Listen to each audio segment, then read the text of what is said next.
Content warning.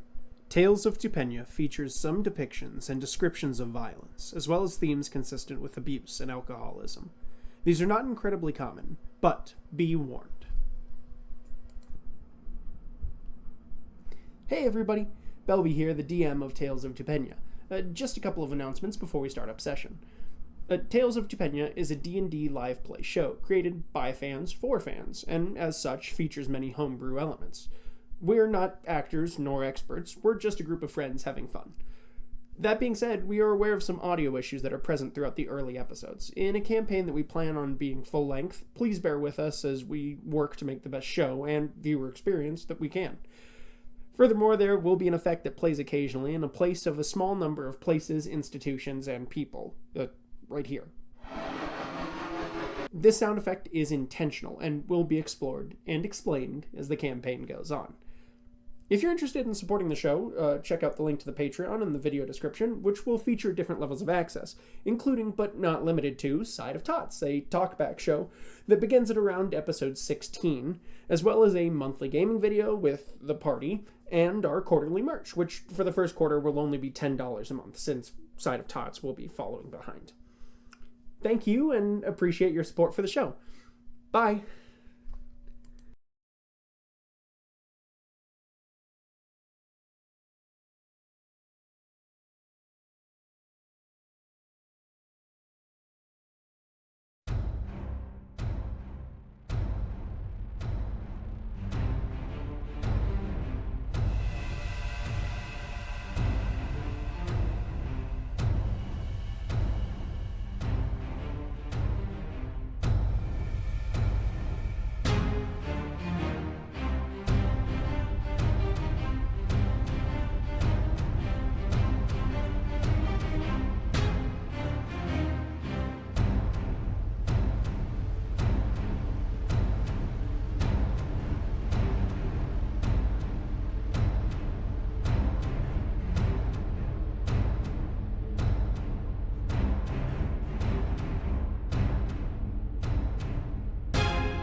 On the Lamani Islands, they say if the Hollow Mountain sings to you, you should always listen, for the song itself can carry you out to sea. This was, of course, the one place Uprush always wanted to go. Dimitri Zephius gained the nickname Uprush from a young age, as he always displayed a surge of emotion and passion, strong enough to sweep away any who were ill-prepared for his enthusiasm. He's like an uprush of seawater when he talks, became the easiest way to describe him to seafarers, wondering why an 8-year-old might be hanging out by the docks so often. Aside from his enthusiasm regarding shipfaring, Uprush's mother helped with restocking seafaring ships that would stop by the islands, so meeting seafarers was the norm. This norm for young Uprush was shaken up when a young girl with curly hair made her way onto the island, proclaiming all the world's gold and cookies would be hers someday. From then on, Uprush and the girl nicknamed Cookie would spend their days together fantasizing about being adventurers out on the open sea. Cookie's father would take Uprush under his wing, despite the concerns of Uprush's mother. As he became a man, Uprush gained respect and camaraderie aboard the ship known as the Great White. But Uprush saw a side of the captain no one else quite recognized. Amidst an attempt to convince Cookie to leave the crew with him permanently, Uprush was accused of mutiny, shot in the chest, and left aboard a dinghy to float out at sea. The last thing Uprush heard was the sound of his friend's voice, the splash of the waves, and the sound of the wind's song, all before reaching the unfamiliar shores of Balestone. Chasing a way back out into the open seas, Uprush took a bartending to accrue enough coin and a new crew, all with the hope of reuniting with his dearest friend.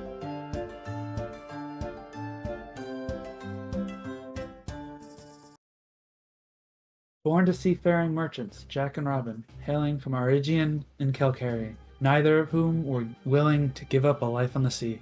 Hector grew up barely 4 years before returning to the sea for a life of adventure. His youngest mentor in the clerical arts was a steward of the drowned, a medic known as Tim Callaghan.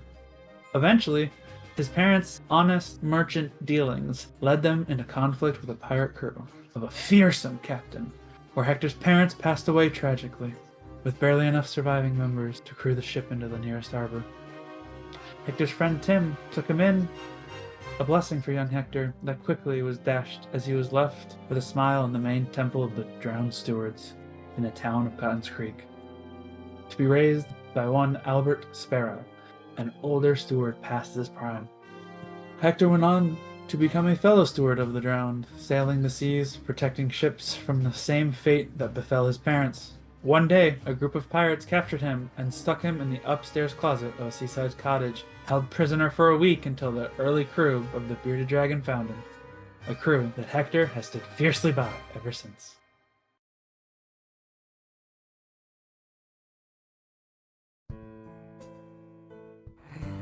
Grow Kadag was born and raised in the kingdom of the Red Dawn. His parents, Shior and Calibax, and siblings and fellow orcs were brutal fighters, taught to hone their aggression in battle against their enemies. Grow grew to become the tallest and burliest of his family, and one of the largest offspring of the Red Dawn. A capable fighter with a gargantuan size, a towering stature, and mammothian teeth that would make any regular human quite intensely shit their pants. Through his straight, raven black hair parts at the middle, a real charmer. He was inducted into the Black Blood clan and went on many adventures. As time passed, the clan would realize something about Grow that infuriated them. He was a sweetheart. He would frequently gaze upon beautiful natural flora and fauna, would resist killing any individuals who wouldn't directly harm him. Whereas all the other orcs were intelligent in livelihood skills and battle practices and tactical knowledge, Grow was a simpleton. His sheer size and strength was enough for him to push through any obstacles presented to the Black Bloods. But even as the rest of the Black Bloods slowly turned their backs on him, Grow was too simple to see it. To him, they were his family. So he stayed with them, until one blissful morning when Grow woke to emptiness around him. The Black Bloods were gone, and Grow hadn't the slightest clue of where to go. Only a name. Bartholomew. Unfortunately, for Grow, he couldn't figure out how to pronounce it. He wandered the countryside finding people who at first rejected him and were scared of him, but would warm up to him through his politeness and simplicity. After many months of wandering and helping, 3 years later, Grow would eventually make it to the city of Benict in the kingdom of Pustab, where he befriended a total bar owner, Rue, and would help her with chores and errands. The city of Benict would see that Grow was an enigma, a condemnation of their treatment of orcs, but some would have prejudices too deep to set aside.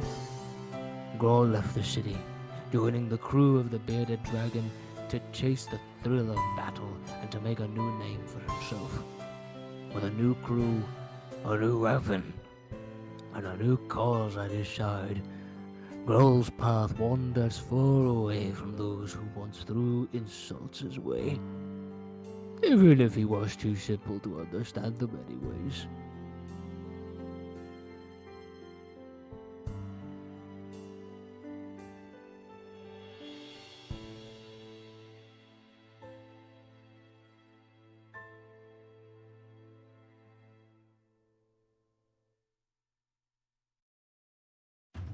Adrian Drake was born and raised in Winterstone.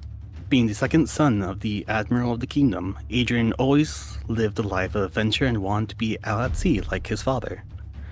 He and his brother lived their early lives with a nanny though Adrian snuck out multiple times into the slums, getting into trouble with his best friend Karn.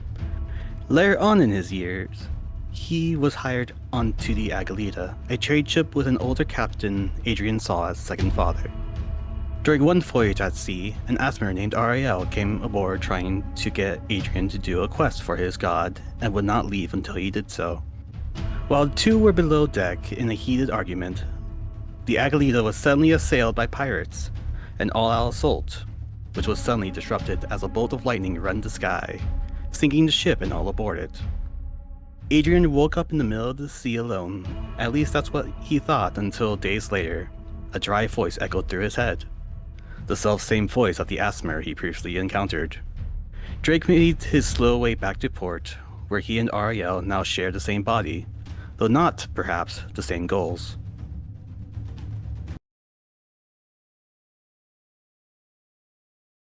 I do not recall when exactly I became what we are today, but here be what I will share. Little John Jack grew up in the slums of Smiva, me mama telling me the stories of Klek, the devourer of the treasonous, he who swallows the liars and cheats. Never understood why nobody heeded the warnings. We couldn't even trust our leaders, those meant to protect us. Instead, the Baron took me mother from me. I found a new home in the old elf tree, and found a new family all my own. Then he took that away too. I escaped the town with nothing but my clothes, and a few friends. And me brother, in all but blood, I would have followed him to the ends of the world. And I did. And we were free. But the world took that from me too. Han, my brother, he sold me out for wealth and power. Under the thumb of the Baron of Bimbolo, the very man who took everything from me, I found if you take enough from a man, you make a monster. With nothing of the little boy in me left, the fish from my mama's stories spoke to me. I thought it a mere illusion, but it delivered us to new friends and freedom. I know it take more than fables to fix the wrongs of the world. It'd be taken more than the blood, sweat, and tears that has already been taken. It'd be taken something more. With me crew, we be feeding the fishes. Kidru grew up in a rowdy family. As the eldest of 5 children, he always hoped to keep an eye on his siblings. It wasn't easy growing up in the harsh cold of Satpia, but he was happy. Playing with siblings, ice fishing with his mom, and hearing stories of Satpia's heroics and grandeur from his father. Kid and his brothers, namely Kaivan and Kalir, loved these stories, and grew up wishing to join the military themselves one day. And when Kid was only 19 years old, that opportunity would come right to his village. Kid spent the following years of his life proving his bravery and his skill, and rising up the ranks of Satpia. But in doing so, he saw the nation for what it truly was, and began to doubt the actions he'd taken under a banner he once thought was great.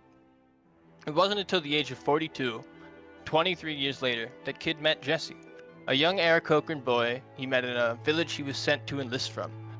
A young boy that reminded him of himself. That was his final straw. Rather than setting Jesse down the path he walked himself, he took the boy and they fled into the wastes. They wandered through a barren environment, hungry, thirsty, and left with nothing but time to think about the years wasted and the people he took advantage of. That the country he grew up idolizing and serving was corrupt. Kidru was ready to give up on himself, but he was driven by a responsibility to Jesse, to get him to safety. Crossing the waste, the two stumbled into the city of Zukamel, where they were discovered and rescued by the priests of the Albedic Temple. The priests were very welcoming and provided both shelter and care to Kid and Jesse. While the pair recovered, they were introduced by the priest to the Lambent Three, the moon deities, as well as their teachings. The serene grace of the Sapphire Queen, the strength wielded by the Copper Princess, and the willingness to change, championed by the Shattered Prince, which Kid resonated with strongest of all. After months of self-doubt, that message drove Kid to remake himself as a missionary, a wanderer, and a tool of this change, leading him into new lands, new struggles, and a new path to redeem Tupenia, as his gods and he seek to create.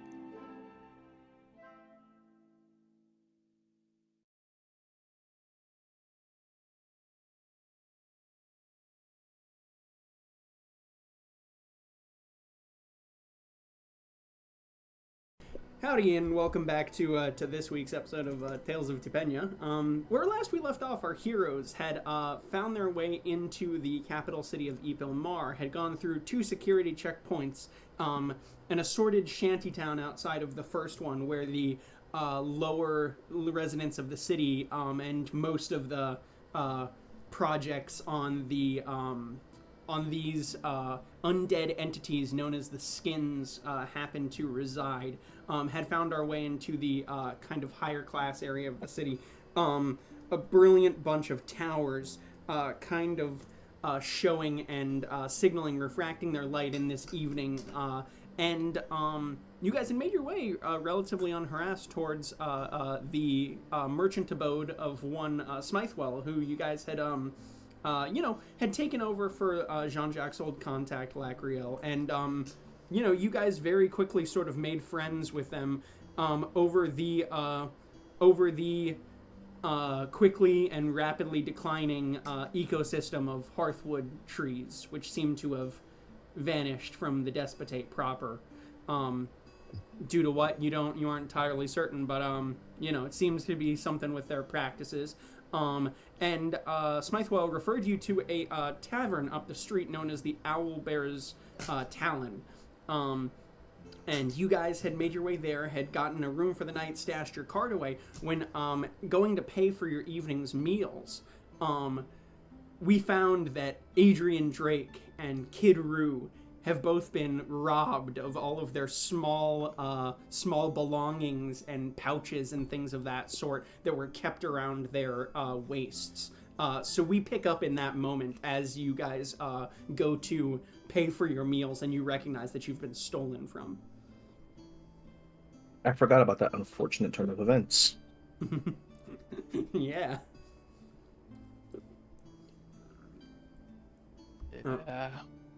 So you, Drake, you go to kind of take out your you take go to this is RL, I believe, this day.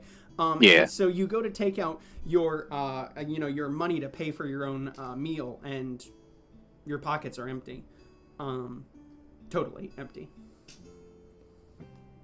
Of course, I'm going to be checking anything else I'm missing. Wonderful. So you kind of go around and you do a quick sort of tally. And actually, makes it relevant that I need to pull out my second journal. Give me one moment. I was not expecting to need this journal today. Brilliant. Yeah, so, you go to take a look, and you are missing your greater healing potions. You are missing your vials of poison, you're missing your platinum coins, you're missing your gold coins that had been in your personal coin pouch. And you are missing your small, I believe we said it was on like a strap that goes around you there, like a bandolier. Mm-hmm. You are missing your journal. That you have been keeping all of your notes and information in. I hate this place.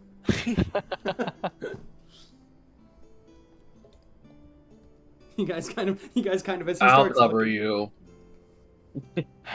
Yep. Someone took my journal. Oh no. That sucks. Oh no. That's bad. That's very bad. Mm-hmm. Do any of us have locate object? Huh? Well, no. Do any of you guys have access to that? I mean, to that's a the- spell. Yeah. Could be a I note. have locate brain. I got squish brain. I got trick brain and convince brain of silly things. Oh no. I've got divination. Oh wait, hello. Wait, what does that do? But I don't know how much a sea god's gonna help us in here. Let's take a look. Doesn't hurt to try. He needs that journal. Oh, interesting. Interesting. Maybe if he's keeping an eye on you, maybe he saw what happened. I mean, it's gonna be short, cryptic. It's gonna be short phrase, cryptic rhyme, or omen. So Anybody got anything else? Can I maybe roll for like I don't know. It could have been any little twerp. I know. I'd be rolling Yeah. for DM knowledge at Yeah, that point. you can give me a history check here, Jean-Jacques, for sure. Yeah, or like who would have the balls to Yeah. rob a captain? Yeah, you That's can an hit me, RL. you can hit me with a check here. What kind of check? History. History. Mhm. 9. Yeah. It really could be anyone. That's the thing, is that like Yeah. the few times that you've been Epilmar proper, it is very much like it is the what's it called? Dog the, eat dog. Well, it's the guide to what's the guide to like Hitchhiker's Guide. Yeah, no. Oh. To vacationing, where it's like, hey, make sure you have, your traveler's wallet. Make sure you have your. Don't stick your phone out the window because some tiny little kid's gonna run up Right. and Like- then run off an alleyway. Like it is Yeah. like anything is fair game if they don't get caught. Like pretty much because it's it's dog I eat figured dog. as much. Yeah. Yeah. And so like no, it's like So, you kind of think Hector, anything you can come up with is a lead compared to what we got. There goes nothing. Or Something, what is hopefully. this component? Mhm. Incest or sacre? Yes, I remember. Okay, I remember picking up the material components I needed for Yeah. this a while ago, and I've never cast a spell before, so I know I still have them. Yeah. You so for this what you had got was you had picked up mummified coral. That's and right. so you kind of as you go to cast this spell, or you're just casting. You guys are at the dinner table right now. You're just gonna cast this at the dinner table. Wait. Okay, wait. I do want to verify. I'm like here, like chugging down some like rum or something. I'm like, Are we "Ooh." starting a shamanic ritual in the middle of a high-class tavern? I mean, it's casting time's only an Later. action. Okay, we could. Later. It's an action and it's instantaneous. Okay, if To be you want to meta, go for it. like, I don't see this as a big shamanistic thing. This is me Yeah. taking out a thing, saying Yeah. a prayer, and then there's a poof. Okay. Yeah, that's fine then. So like, if it is something big, that depends on. I guess the question for the DM then: No, how big's my magic? Flavoring that you're gonna do here, like you can do it in a way that's like smaller key, and the fact that it is instantaneous means that you could probably get away with it if you just Yeah, do it's it 6 kinda seconds. quickly. I'm mumbling a phrase, Yeah. and then let's just say crush. I'll add to the spell just because to make it more thematic. Yeah. I'll order a plain water and I crush the coil Oh. into the water, Yeah. and the water will just do the glow effect real quick. Interesting. Yeah, and like as you do it, kind of like bubbles and like froths up and like turns that like kind of briny. It is kind of briny, but you've gotten mouthfuls of seawater before. You're not particularly hazed by this, so you kind of just chug it down, and immediately your mind is filled with just like very quick like flashes of a small child. Maybe like not like tiny, but around about like 16, 15, 16, right? And what you get back is let's see, or an omen. You see a flash of them grabbing the journal. It appears to you recognize by the city around you very quickly that it was taken in the outer city, but then you see a flash of the child in the inner city has made their way into the inner city proper. And then you see, like in quick succession, is them grabbing the journal, like walking by, stealing it out of Drake's Pass, walking, bam, bam, inside the inner city, bam. You see them handing it, and you see a gloved I'm sorry, hand. bro. You've been mugged multiple times? No. You see a gloved hand. Oh, it was taken. It was the once. It was, but then you see a gloved hand. Like the journal being passed across to a gloved hand. And you just hear the cryptic mess. Like for a second there is like a strong sense of unease, and then it like it dulls from the sense of like the sense of immediate danger. It dulls more to like a creeping prickle, right, where you're like, okay, there is something that is wrong here. But not like, and you get the sense, you hear just very briefly, I was not expecting divination, so I have to come up with a clever sentence really quickly. Yeah, you're good. You just hear briefly, you hear like, this may not be as bad an omen as we originally thought, but wait for a moment, wait until the evening, and I sense this shall resolve itself. Yeah. All right. Yeah. I frantically go to grab like a paper, something to like scribble with, or maybe Yeah. I'll just take the water just to get an outline of like like try to get the vague path that I saw him run the image, from the yes. entrance. Yes. Yeah. I want a pathway, less so than like I don't know how skippy it was. Right, it was kind of like, it was like one of those flash scenes where it cuts between black and like a new image, Okay. like almost like comic panels where it goes from like one to the next to the next, right? But like you can roll me a I will give you perception in that moment, like the moment of the vision. Yeah. I love when you say wisdom-based things. Yeah, that's. I was like, it is you processing what you have 22. seen. Okay. It does, oddly That's a enough, 13 on the dice. followed a similar path to your own. So you don't know whether they were tracking you or whether it was coincidence. But it does seem like they have been in your vicinity multiple times so far. Oh. Yeah. I, of course, relay this information. Yeah. So you guys see as Hector on the table begins like quickly drawing with like the water, like dipping his finger in and drawing like, you know, like water on a bar top where like you begin to like, you just kind of see the drip With a little bit of a pattern. trail. Yeah. Yeah. And like you do kind of see very briefly the outline of the street that you guys walk down to Smythewells. Yeah. I did. Did Smithwell wear gloves? No. Okay. No.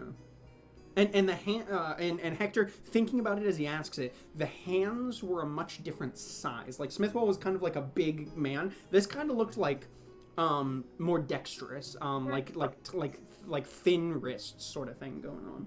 Okay.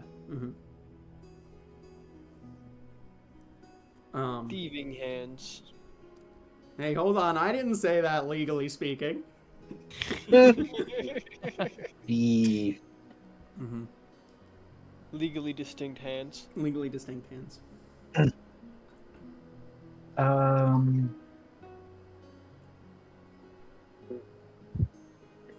I look toward John Jack, and I'm like, who could we safely ask about information dealers like that? You think a barkeep would go straight on into the police? Or where would the coin line be? Everyone for themselves. Here's the thing. I've smuggled things. I've smuggled information. While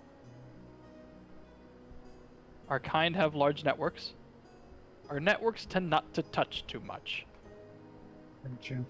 Because you can't be loyal to more than one master. So I have no idea. Me, like that's. He just face palms a little bit. Gotcha. Yeah, like that's about it. We gotta find this. But you heard that it'd be fine? That we might not be as concerned as we initially thought we should be does not equate fine. Fair enough. Especially on the seas. And that they remember who we're dealing with. Yeah. It resolves itself sounds pretty fine though.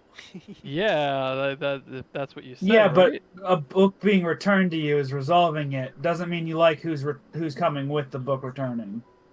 Well, that's not gonna change, is it? Fair enough. That's a good point. Well, gotta get the book back one way or another. Mm-hmm. Yeah, which like as So it's in someone's hands, I think, at this point. Yeah. Rest for the night. I want to roll perception for like the staff of the bar.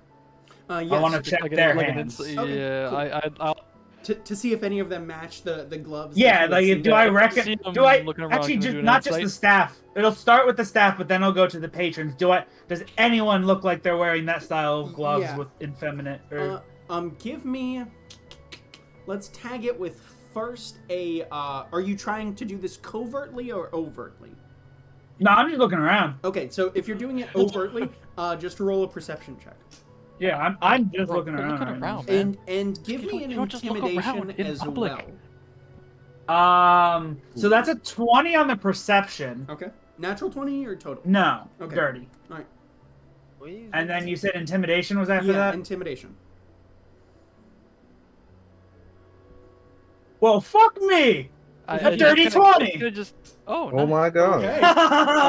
Okay. Okay. So with two total 20s, He rolled you sit good there. for once. What? Yeah, you kind of like stand up and the staff goes, "Sir, can I help you?" And you just begin like just looking around. You look so involved in your work that none of them ask any questions about this. They just kind of go about their day.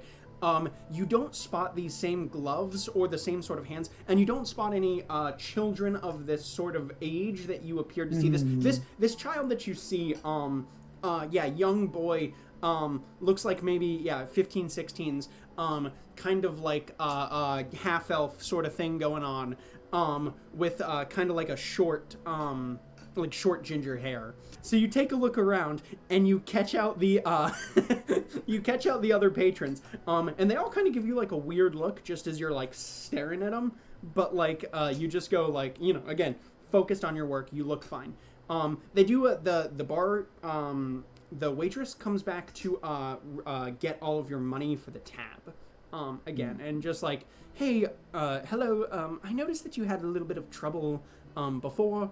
Are you guys resolved now? You looked kind of frantic. New there. I'm newer to this group, so I was just checking the place out. I've never actually been inside of proper. I've only been on the edges. All right. And I do love me some architecture. So I just... Okay. Like it. Sounds reasonable.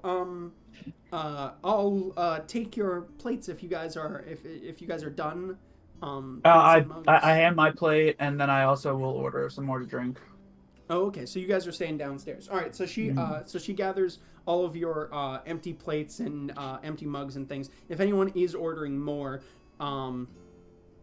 let me know. So one more for Hector. That's another. I believe I said that it was just. Let's see. I think I said it was 2 gold for the total, total round of drinks. So let's say that it's like 6 silver for your drink. All right. Mm-hmm. So you kind of What do I mark. got going still? You mark that off. And you guys have a little bit. Yeah, you guys have a little bit longer downstairs in the tavern there. Yeah, it didn't look like anything picked up. So you aren't certain. You do harken back for a second to when you were just outside. And you heard the sounds of wrestling near the cart, but like the image that you just got was of them stealing it outside of the town. So you know what I mean, like in the outer section of the city of Epilmar. But someone was fucking with your cart or was in the vicinity of your cart, and you did check. You looked around. It didn't look like there was anything in there, but like, are these like? Surely these aren't, incidental, right? Or maybe they are. You aren't,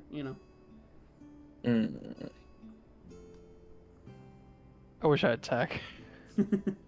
I wish I had tech. yeah.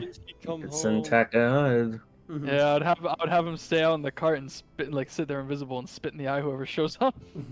But Yeah.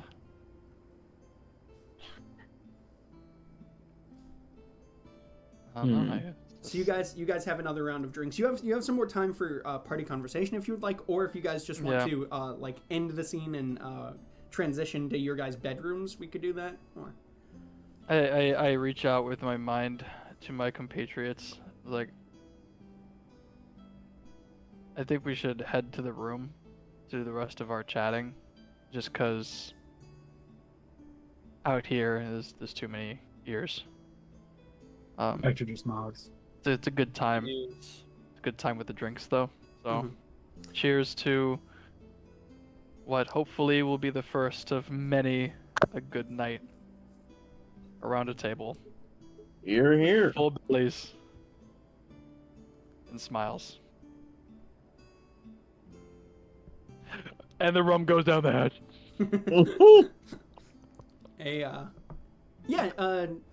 Jean-Jacques, take a commitment token for that.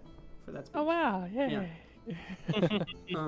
You guys feel revitalized just in this moment of down spirits. So you guys make your way back up to the room, collecting you. You are allowed to, you kind of, the drinks that you have with you, if there are any that you're still nursing, you are allowed to bring them upstairs. The barkeep just kind of like waves you along. So you guys all make your way up to your. So you have 2 rooms. Or you guys aren't splitting up already, right? You're gonna sit down and like talk together a little more candidly. Is what I'm picking up. Yeah, just talk about not what we're actually doing. Okay. Conversations. Cool. It's like so. All right. So the door shuts. I You don't find know. yourself in a little. One day, that door is going on my house. What do you? And I want to go around the table, and I ask, whoever's on my left. I'm gonna go from left to right. Who's on my left? Ooh, so let's see. So when you guys enter into the bedroom, let me set the scene. It's just it's a simple little, same sort of stone material. Nicer like wood floors in here. Because I figured we'd all hang out in one and then split up. Yeah, 2 sort of, it's a higher class Holiday Inn sort of setup. The bathroom is a little bit more, obviously further back, like chamber pot sort of. Chamber pot. And it does look like there's a rune inscripted there that is a create water rune. So there is an actual functioning shower in this upper section of town. Yeah. Crazy. Which is the first time that you guys have really seen this. Most of the time when you have to do water pours yourself, you have to like scoop the bucket and like dump it over yourself or like set a bath. This is you notice the rune on the wall and you kind of press it and like water comes out of it. It's not like immediately hot, but still like active running water is like a novelty for you in this sense. I'm amazed and appalled. Yeah. I'm shocked but elated. Yeah. Like, yeah, wow. Like,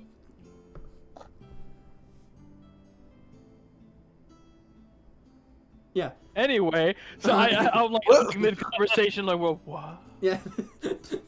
And so as you enter, so you guys can choose how you'd like to set up around 2 beds, small chair, kind of like a bedside table if one of you wants to lounge, or a floor. Like who are the sort of people who would park it on the floor? Okay, is there anything on the table? The bedside no. table? No. No, I just crisscross applesauce on top of it, for I am small. Cool. Chilling on the floor. Cool. Yeah.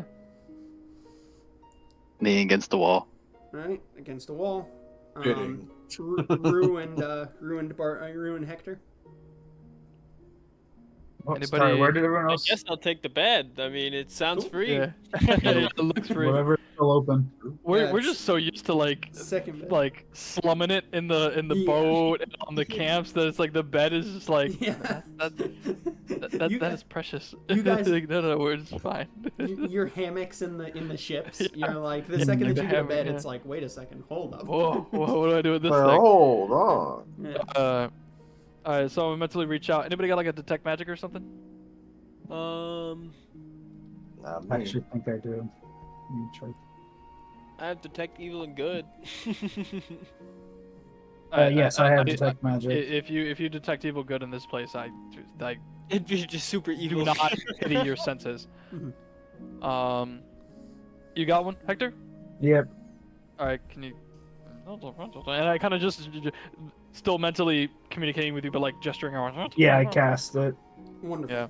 All we want to see glowing is our own persons and Yeah, the he sends the water this, room. Yeah. See a faint aura around any visible creature or object in the area that bears magic, and you learn at school. Us glowing like Christmas lights in the shower. Yeah. So the ones that you tag, how much is the radius? How wide is the radius? 30 feet. 30 feet from you. Okay, so Yeah. and you're chilling. Where'd you say you're on the other bed? Okay, so you tag. When I cast this, I would walk the room now. Okay, so how long does it last? 10 minutes. 10 minutes. Oh, okay. So as you kind of do a path around the room, yeah, you ping pretty much everything that's on you guys. Your the dagger of first strike, the mariner's ally, the devourer's crown, the shield is downstairs. You don't ping the shield. You do have your sword. You left your sword. I think we took the shield. We took the Oh, shield. when we came inside. Yeah, Okay. we did not. The only thing left in the cart is the door. Okay. Wonderful. Someone Yeah, steals the door. yeah. So you We're gonna ping- have a problem. You ping a. I'm now attached to this door. You ping a type of what would let me hold up. AJ needs to look up schools of magic to determine what exactly type of school this was. This would probably be The water's conjuration. yeah, conjuration. What about yeah, I guess storage would also be under conjuration, yeah? Conjuration, perhaps transmutation, Yeah, but so probably there's- conjuration. Actually, yeah, probably transmutation. Actually, I'm gonna go with you there. So you detect transmutation on the shield and on the sword that Kid Roo has. Yeah, you detect conjuration on the create water spell, and you detect conjuration on. There is a rune actually that is bedside lights. Effectively, like they have souped this place. I mean, it's more There's like light. lanterns, but you know what I mean. Is that conjuration or evocation? That might be evocation. I don't know. I think it's evocation. Let me see. Guys, could we turn on one of the light runes when we go to bed? Light is evocation. Oh, okay, cool. So Light yeah, spell. evocation rune there. And let's see. And you detect as you're walking around, you detect the same ones pinging in the rooms next to you guys. Yeah. And let's see, 30 feet below you, you do ping that there's like a cold spell going on. Appears to be, their freezer or their tap or something like that. Nice. So that's pretty much it that pings in the area around you guys for the time being. Anything, Hector? No. Right. There's nothing suspicious. It was just the All right. light so- magic. So, So who's on my left? On your left is Kid Roo. Kid Roo. So, What's your story? What's going on with you? What do you want to do one day? I'm gonna put that door on my houseboat. What are you doing? Why are you here?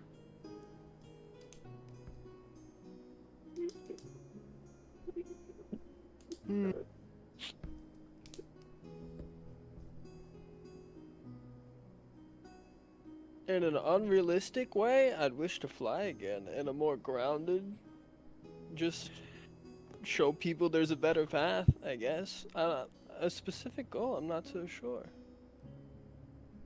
Who's next in the lineup? It is, let's see, so sitting on the floor, oh no, again, up against the wall would be Drake, then it would be, yeah, so Drake next. Alright. Or Ariel. Captain. I look to out of force of habit. Huh? Oh, wait, you're talking about habit. Admiral. But Captain. You basically already know my story. Get my memory back. Finish the mission I need to do. Deal with another problem. That sounded menacing. How disconcerting. I just go up and down my body like, you know. Yeah, I I gesture up and down my body. It's like I don't know how that's a problem. He's referring to getting his I own. go like this, and it's like tiny muscles. Well, I think he just wants to, separate himself from, Fair the enough. other person in his body. Yeah. Everyone wants their own autonomy, right? All right. Well, Go I down guess that's the no line. longer a secret. Yeah, you guys kind of, I like, Arya, you get the sense that, like, after the, was it, you were there, no, you were the one that was there in the conversation with Grawl, right? Because Adrian knows that that we know, and then Arya, I got so freaking confused. Yeah, it's, I Oh, feel only like- one of them knows that we know. The other one has no idea that we know. Adrian and Ariel both know, but Kid Roo didn't know. Oh, I see. Oh, the Kid Roo didn't know. I see. All right. Yeah, this is your first time hearing about Oh, it for yeah, sure, where Kid you're Roo. like, wait a second, another guy in this guy's body? What do you mean he's two guys? He's two guys. My head's broken. Everyone's got something weird going on, except for Admiral Uprush. He Nervous, sweaty. Just, yeah, completely normal. Not a single problem with me. All right, wherever you are in the position. Pointing at Admiral Uprush. He's next. What's that mean? What's that mean? What's that mean, Admiral? What's that mean? Oh, nothing. I'm just... I roll for the bullshit. Yeah, insight versus Detect thoughts. I'm not cheating with detect thoughts because that is insight morally versus questionable. deception. But he actually might win this one. I don't think I will win this one. 13.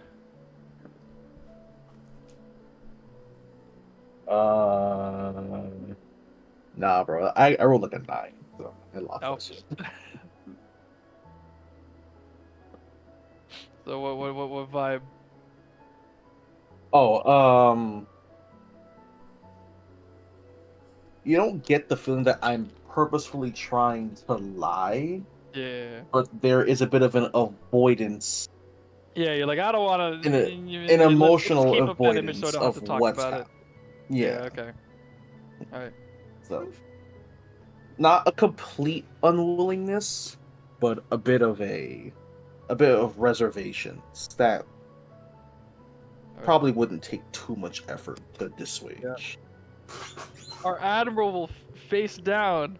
Our admirable admiral faces down insurmountable odds on the sea, cannon fire, harebrained alchemical experiments leading, and all kinds of nonsense. A potential coup of a desert kingdom. And now he's sweating.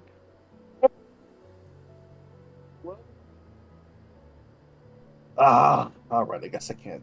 Come on. If you want to know, my goal is I want to do absolutely and unmistakably the best seafarer around. It's just pretty...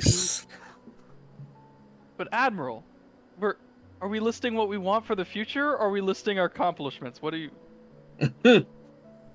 So I don't think I've gotten quite there yet. I have a long way to go. Alright. And there's a fellow out there who's probably waiting for me to show my face again in that regard. So for now, I am but the humble and admirable admiral. For as long as you stay humble, Admiral, I have failed my job. Next. Just tip the hat off to him. Hector. What do you want one day? Never really thought about it. I'm gonna die on the sea anyways. Haven't really thought past that. Damn. And what makes you think we're gonna let you die out on sea? I all I've ever done is he like he's not dim. This isn't sad. This is just like a matter like Yeah. it's all I've ever done. I mean, I've been on land for less years than I've been at sea in my 20. Pause. I forget how old I made myself. Pause, champ. Pause, champ. Pause, Pause, champ. champ. Pause, champ. My 21 years. I don't remember living on land. I've Who only says you ever need lived land at the to sea. have a future? So I was Isn't that just- why we're all here? yeah. You don't need the land to have a future. Yeah, I'm just saying I'm gonna be a steward of the drowned until I'm dead. I'm gonna die on the I will die one day. Oh, yeah. It might not be for 80 more years, but whatever it is, I'm Hopefully. gonna die on the sea. Mm. I haven't really Fair enough. wherever the sea for takes me- me. With a full belly, drunk, a cigar in my mouth, and when it falls, let my boat be my pyre. Well, before any of you guys die, you guys have to come back to my country and get a good taste of the seafood. It'll change your life. Well, there we go. Better than the jambalaya? Oh, better than the jambalaya. Ooh. That sounds good. Admiral's honor on that one.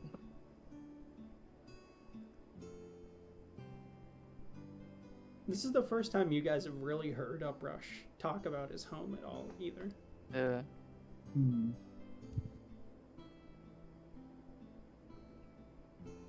Where are you from?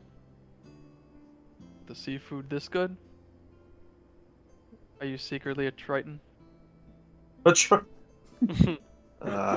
They've been I could invading the swim. whole time. If only I could swim that well. Surprise! Uprush's secret is he's fucking what's his name? Aquaman. This is Aquaman. Sarah says hi. Addy. You finally found me out. Yeah. Addy. Surprise. Admiral Blue Man Group. Mm-hmm. My island is just about the windiest place you could possibly go to, but in a good way. There's never been a ship that struggled to move around our island. Lots of fishing and people come and go all the time. Seen so many different sailors come by. You see them normal, you see them missing an eye, and experience takes them eventually. It's a great place. Beautiful skies. Just the most blue-green, pleasant waters you could find. Clear as crystal. And the food. I miss it every day. Great place We'll to definitely have to take you up on that offer. great place to spend your days. You don't recognize Jean-Jacques. Actually, hit me with a history check here, Jean-Jacques. Yeah. History is not my strong suit. That'll be an 11. 11. Blue waters. That you're thinking about this island and islands that he's discussing, and yeah, it's like we're pretty far south. Yeah, and down the Despotate. And you're pinging each of the islands around you that you've been to. You're like, okay, Shadowed Isle, definitely not. Domain of Voldan, No. definitely not. Neither No. of the islands to the south of... that ash waste, definitely not. None of the islands to the Whatever south of this is. Sapia or Pastab make sense either. Like, the ones where you guys had found the before. So this is... Yeah. He's got to be talking about the Lamani Islands across the sea. Like, which means the that... south. No, across the sea, like... westward, east? west of the domain of Voldan. West? Yeah, to the west of the domain of Voldan. So that means that he's sailed here from like halfway across the world.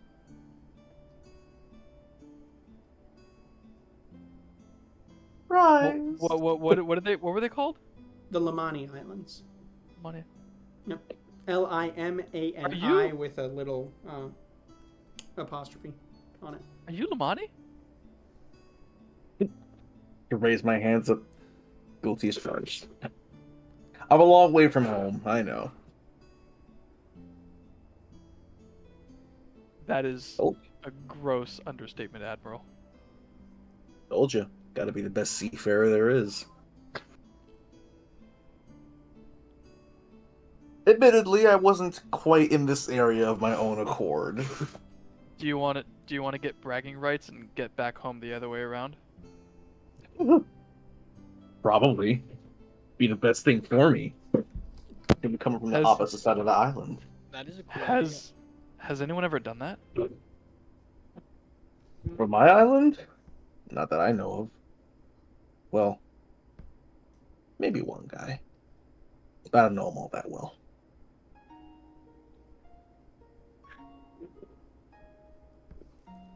That sounds like a good time. It'll be a great time. And then when we finally settle down, seafood for everybody. And you guys will get to hear that beautiful windy tune that comes through the mountains. The windiest days, the entire island is filled with song. Song of the breeze.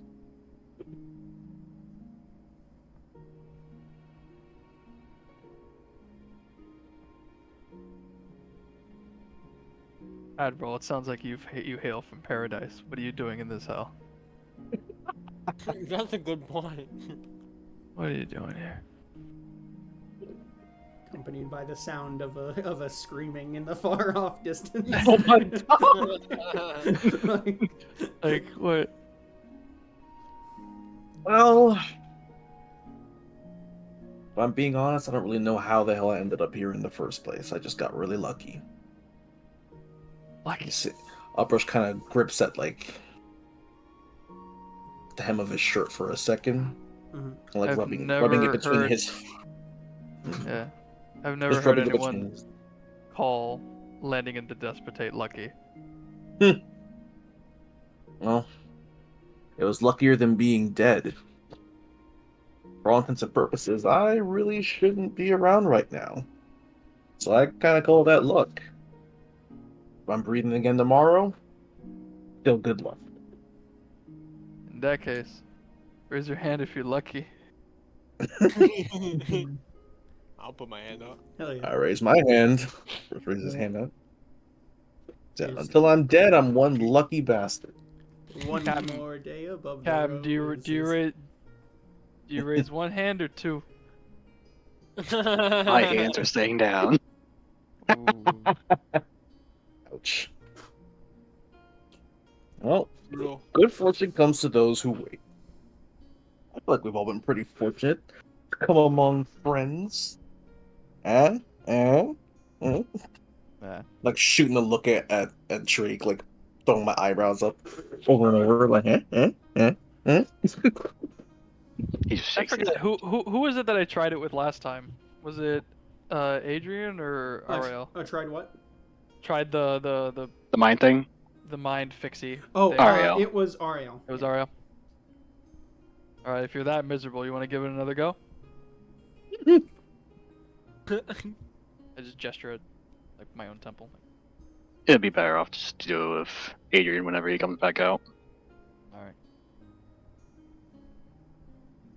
good fortune will smile upon you eventually.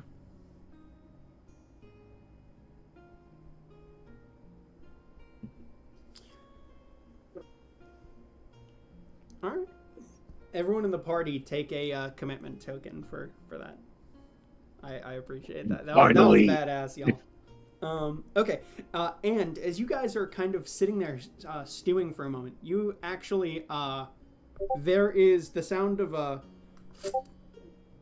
coming through the window, Of a what now? and you see I think your yeah I think of your sound stopped. a coming through the window. I don't know if you could hear it. It was like a fushing Yeah, sound like, effect. like a little push. Oh. Yeah. And you turn around and you see a small piece of paper I'll go over and pick it up. all the way down. You roll me a perception check. I'm, real quick. I'm rushing out the window. Yeah, you're Like, looking. Yep. What the hell? I'm going to the window too. Like, huh? Yes, perception. Where did my dice go? Not 20. What did my You're grabbing the paper? 9. Who's got the Yeah. paper? You've got the paper. Natural 20 on the paper. 9 on the out the window. Uprush. What was that out the window? was it perception you said? Yes. 19. 19 out the window. Bullshit. No, you don't see anything with a 9. And you give it a pretty good scan. You don't see shit. Drake, Bullshit. you open up the, like, it's just a simple little letter. Appears closed and just it just reads, hello, little dragons. Looks like we've found your journal. Don't worry, it's in safe hands. Find your way to Shandy's Shop of Sundries. Tell them, shit, where did I write the fucking passcode? I got a phone damn it, call it's coming. outside. That's Yeah, okay. Give it a second. Okay, cool. It says, say the passphrase. Tell the shopkeep, a pleasure ignored is an opportunity lost. We'll have our conversation. And it's just labeled, it's labeled, TFP. Or signed TFP. TFP. Does that ring a bell? Yeah, you can roll a history check here. pleasure ignored. 17. Is an opportunity lost. Yep. 17. Once I would- rolled well. There's so TFP does strike your name. You've heard of a figure called the Fist of the Past before. Bitch, what? You've never- Fist of the You don't past? know their affiliation. Yeah, you don't really remember the affiliation, but I mean Epilmar proper, right? It's got to be, someone. And the Somewhat fact powerful, and- but the Fist and- of the Past. And with a 17, the thing that pings out to you with that is just, okay, the journal, clearly they haven't, like, if they've got the journal and they're asking for a meeting, they're clearly not trying to fuck us, otherwise they just would have set the fucking yeah, they would have despot just on us. gave Like- gave it off, and they either read the journal or know about us from the content of the journal, and then connected us with a reputation. Yeah. Oh shit. Uh-huh. It Yeah, depends which on how much you wrote in there. Yeah, which uprush. This pings to you very briefly as because Fist of the Past. You were I sensed DM sensed you probably hadn't caught Drake had been writing all this shit in the journal, so they have the plan. Yikes! They Yeah. have the plan, basically. Just for see what like the blood run cold and Uprush's feet just. Oh man. Yeah. I don't know what kind of spirit hoodoo you got sharing that body or whatever, but you, and I pointed at the same person twice, you, better find a better hiding spot for this, please. With all due respect, Captain. I'm stressed. We should get you 2 journals. Yeah. What? What? One for a fake out, one he can hide in his boot.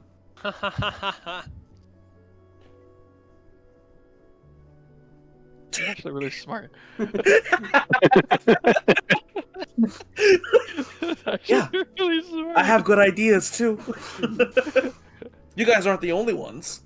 We Just have the good ideas. majority in of the time. Said, listen, I'm not the best planner. I'm really good at winging it. Yeah, we're just a boat full of lunatics. Also with that 17. Not without a boat. I've never been on a boat. You've never been on a boat. No. I wouldn't imagine so. Well, when this is over, maybe you can come on our boat. This is development. Do we go now or do we go tomorrow? The context of it made it seem like they were expecting you shortly. Ah, freaking hell. Well, at least we ate. Well, we ate, drank, talked. Do we? Think we hit all the markers. Do I bring Tick and Toe? Into this? Couldn't hurt. Couldn't hurt to have some backup imps, things, creatures, entities. All right, I take a minute to bring up Tick and Toe. Wonderful. Okay, how long do they last for? They last an hour. How Okay. far do you think this is? It is so with the 17. You actually like the name that as Ariel Yeah. reads this aloud. Shandies? Yeah, it's Shandy's Shop of Sundries. You're like, wait, I saw that That sounds familiar. sign. Huh? That sounds familiar. Yeah. Yeah, you're like, I saw that sign earlier. That was the one across the street Across from Smythewells. Yeah. Smythewells. And so Was that the one where the bet was with? with the with the erotic novelist? Yes. Oh With the, boy. We went What in is there, this? didn't we? Nope. I You- told No, you. we didn't go in. Oh, Erotic we didn't novel. follow through. We got distracted. Mhm. Correction, I got distracted. Oh, You be nice. My wife's throwing shade at me. Valid. So along the lines of what else is new? um, I'm being bullied. yeah, I feel it. Okay. Yeah, so you summon them, and it isn't actually that long of a walk back. You know, Yeah, okay, yeah, I'll summon it was like, you know, a couple blocks or something like that. Yeah, I'll bring Tick and Toe. Cool. All right. So you kind of sit down and you do your ritual to you smack down Tack in the middle. And Wait, no. Tack is. Kick and Tack toe. is- oh, Tack I was. wait, Tack is out. Tack is out. Oh, where is he right now? He was arming a resistance effort Oh, in, okay. in northwest. Damn, can't do the flavor. Thrune. That's okay. Okay. I So can't. you gesture in the circle and an outline of Tack appears, and Yeah, then I'll just- and then you sit there and you pull it apart into two separate into Tick and Toe. And you just and you hear, you know, you hear a Toe just, "Hey boss, what do you need today?" And you hear Tack or Tick just like, you know, we're you know, it's a rare pleasure to be summoned this frequently. You know, it's we haven't really been away from the Sentinel that often. Right. By the way, any news down below? What's going on with our favorite kitty cat? It's still pretty, you know, it's still in the last, let's see, when did Tack talk to you? Yesterday? It's been a little slow down there, but they're looking around. They're mainly trying to, you know, courts are kind of a bit of a trouble to get through, but they're starting to Alright. they're starting to basically just, your name is well known at this point. Oh, wonderful. Guys, I think Tick might be my favorite. No disrespect to Tack. Tick's your favorite. Thanks, Tick. Thanks. All right. Cool. I just need you guys to do some reconnaissance and just have a little bit of eyes and ears available. We're going to go in for a meeting. Mhm. Our favorite dual personality captain got his diary stolen, so Ooh, that yeah. that sounds like a bit of trouble. That sounds like we're in some hot water. We're in a whole lot more than hot water. Potentially, we'll see. The big old guy of cold water in the sky, or I guess big old cold water in the sea, says, "We're fine. So we'll see if we're fine." All right. If I've learned anything, you can trust your own god, alright? Yeah, that's definitely what they say. That's definitely what they say. Thank you, Tick. I know that's Toe. Oh, Toe is short, fat, and with a high pitched voice, and Tick is Right, tall, right. skinny, and with a low pitched voice. Yeah. Mm-hmm. He goes, Comes if you off can't tell Toe by is my toe shaped. if you can't tell by the timbre of my voice. Toe has a voice that's pitched the same way the sound you make when you stub it.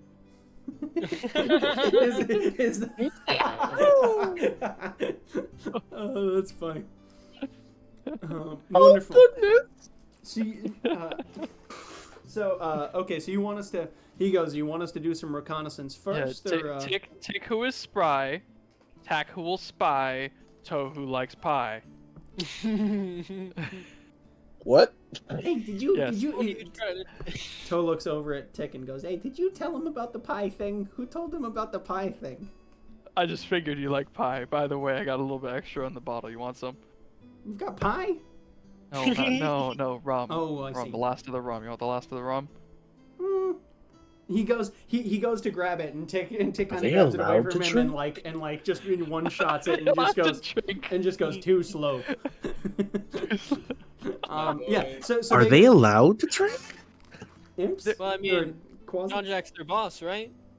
I Don't- guess. Don't worry about what they are. So you hear him go. Okay, so reconnaissance. What do you want from us? You want us to do a little shimmy? Just You want us to do a little breaking and entering? Or? Stay invisible. Uh-huh. And just be the eyes and ears unless you're specifically called upon. We got an hour. And do you want us? I mean, are you guys going, or are we just going alone? Yeah, we're or going. are we- Okay, cool. We're going. You're gonna be like in the background. Okay. somewhere. Just let looking you guys around do while your you're thing. distracting. Yes, Don't okay. make a mess. Yeah. I get it. Yet. Yeah, I'm with you. All right. We'll do a little look around. We'll do a little look see. Have a see what's going on. Yeah. And Tick just kind of gives like a drunken belch and just goes, "Yeah, we'll be on it, boss."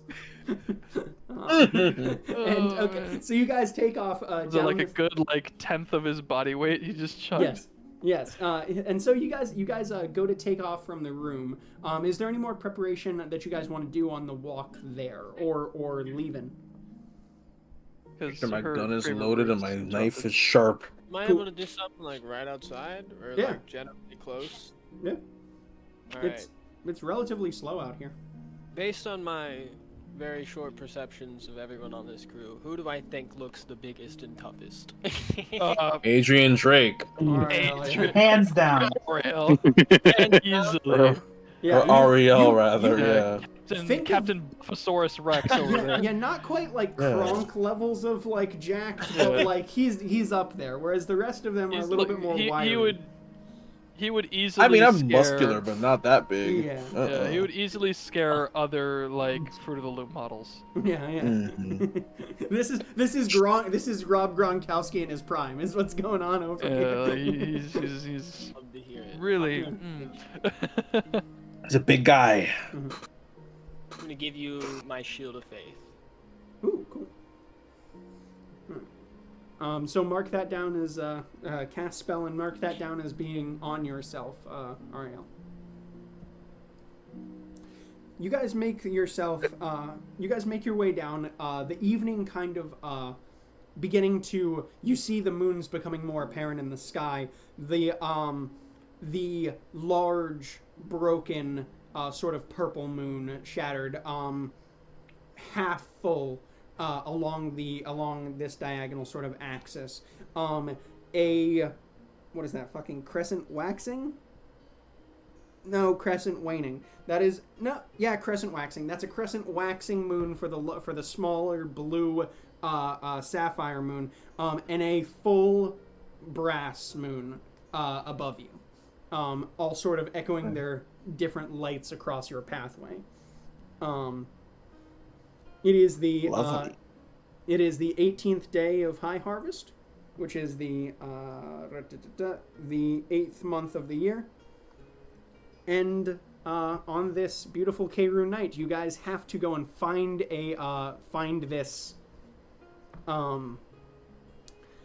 shop. Find the shopkeep. So you make your way down, and it does still appear to be open. This kind of a small, you can see the little Before we lights. leave, Yes. I am taking the jar of Alligator eyes.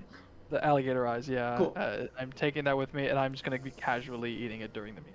Okay, so there is you notice that the shop has a low sort of it's kind of like darkly lit in there, just sort of like it's like nighttime lighting, sort of erotic novel shop. And as you enter, you see this elderly, tiny, gnomish woman, like graying hair, has kind of sticking up, almost like a skinny, wiry version of Madame Foster from Foster's Home for Imaginary Friends, with the like sticking up, and you just hear, you hear, hello, dearies. What can I fix for you this evening? Would you welcome to my shop of pleasures? We have novels aplenty over there. If you're looking for, you are rather well. She looks over at the well armored up bird person and giant captain, and is, you're rather strapping. Y'all are y'all are. She doesn't say y'all. But just decked out to go somewhere busy, I see. I hear you have an erotic novel section. I'm gonna turn over to the bird. Yeah. And I'm gonna knock on his. I assume you're wearing plate mail, right? Nope, I have a robe. Robe? Oh, he's like shiny. Yeah. Oh, you don't have heavy armor? I think we flavored it as that the light is what's giving off the disadvantage function. Oh, okay, so he's not in heavy. It's in a shiny. He's shiny as fuck is what's going on. Oh, okay, it's shiny. Okay. Yeah. Glistening. Yeah. Yeah, and then I know. Okay, never mind. I can't make the joke. Okay. I was gonna knock on your armor and be like, well, I mean, we're here, so we're hard. But wow. Can't get there. No, Unfortunately, I can't get there. Thank God.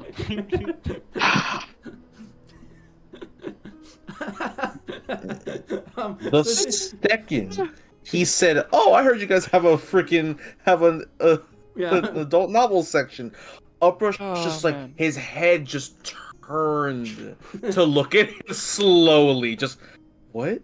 She kind of gestures over, and there is like notably like it's, and as you look inside, like it is think like if you've ever seen like a crazy like fortune tellers sort of shop with like all the shawls and veils and beads and shit everywhere, crystals and crystal balls like along these, and there are two just wooden bookshelves that are in rows back to back. One of them is I'm getting like really big past, present, future vibes. Kind of, yeah. And it's kind of like so in that one, in the first row, it's just kind of, like open and well lit for everyone to see. And the second one is behind like a beaded curtain with a little red light shining on the section. And she just gestures over to the beaded curtain and just goes, well, back there are our largest sort of assortment of novels. You might find one or two that our patrons have stashed elsewhere, but yes, for later reading, they like to. She looks at Jean-Jacques' pain face, and she's just like, yes, they like to, they like to hide them to come back to later, so that way no one else may find their spoils. Come back. I'm just gonna scoop an arm over Jean-Jacques' shoulder while he's cringing. He's like, well, you know what they say: a pleasure ignored is an opportunity lost. You see her face drops, and she goes. I mentally message. Thank you so much for saying the word. I'm so done with this. Like her eyes like go a little wide for a second, and she goes, "Oh, welcome. You're the group of rat fuckers that the Fist would like to see, you little shits." She goes, "Our leader." She goes, "Our leader would like to have a word with you." So cool. There aren't any rats down there. You got any books on rat? Never mind. I go in the direction. Yeah, and like immediately, Sweetest still mind to use the pipes of the sewers to make a point. Sweetest little lady immediately like, nope. What an wow, not what I was expecting at all. Yeah, and she goes, and as she does, she goes, by the way, I can see your little friends over there, and that one needs to stop, whacking it on my books. And Drunk Tick is 100% just, just slamming it. And she's like, I can see them. We have detection things, and I know that they're there, and I want him to stop fucking with my income, please. Jack or Tick. Oh, jeez, too many of you. Stop it. Yeah, he's like he poofs, and you hear a sad "aww." You guys make your way. There is sort of a stairway. You guys go into the back room, and you notice that underneath, she kind of leads you back there, and she pulls up a fake carpet that is like that has a trapdoor under it. Like it looks like a carpeted, lush sort of room. Just pulls it up, and there is a trapdoor and a little stairway going underneath this bookshop.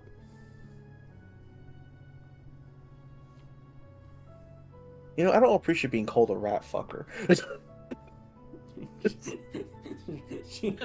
I'm just so taken aback by this entire last 5-minute scenario. Yeah, I'm no longer shopping. I'm just gonna start heading down. Ariel's done with this. Ariel's over. There's too many jokes. Yeah. So, hey, wait up. Yeah. I'm going on after him. So okay. Is it on accident or is it on purpose? And now we have to go down on the carpet. No. Accident. Got that it. was Thank you. accident. Anyway, That was accident. it. Awesome. We're going down.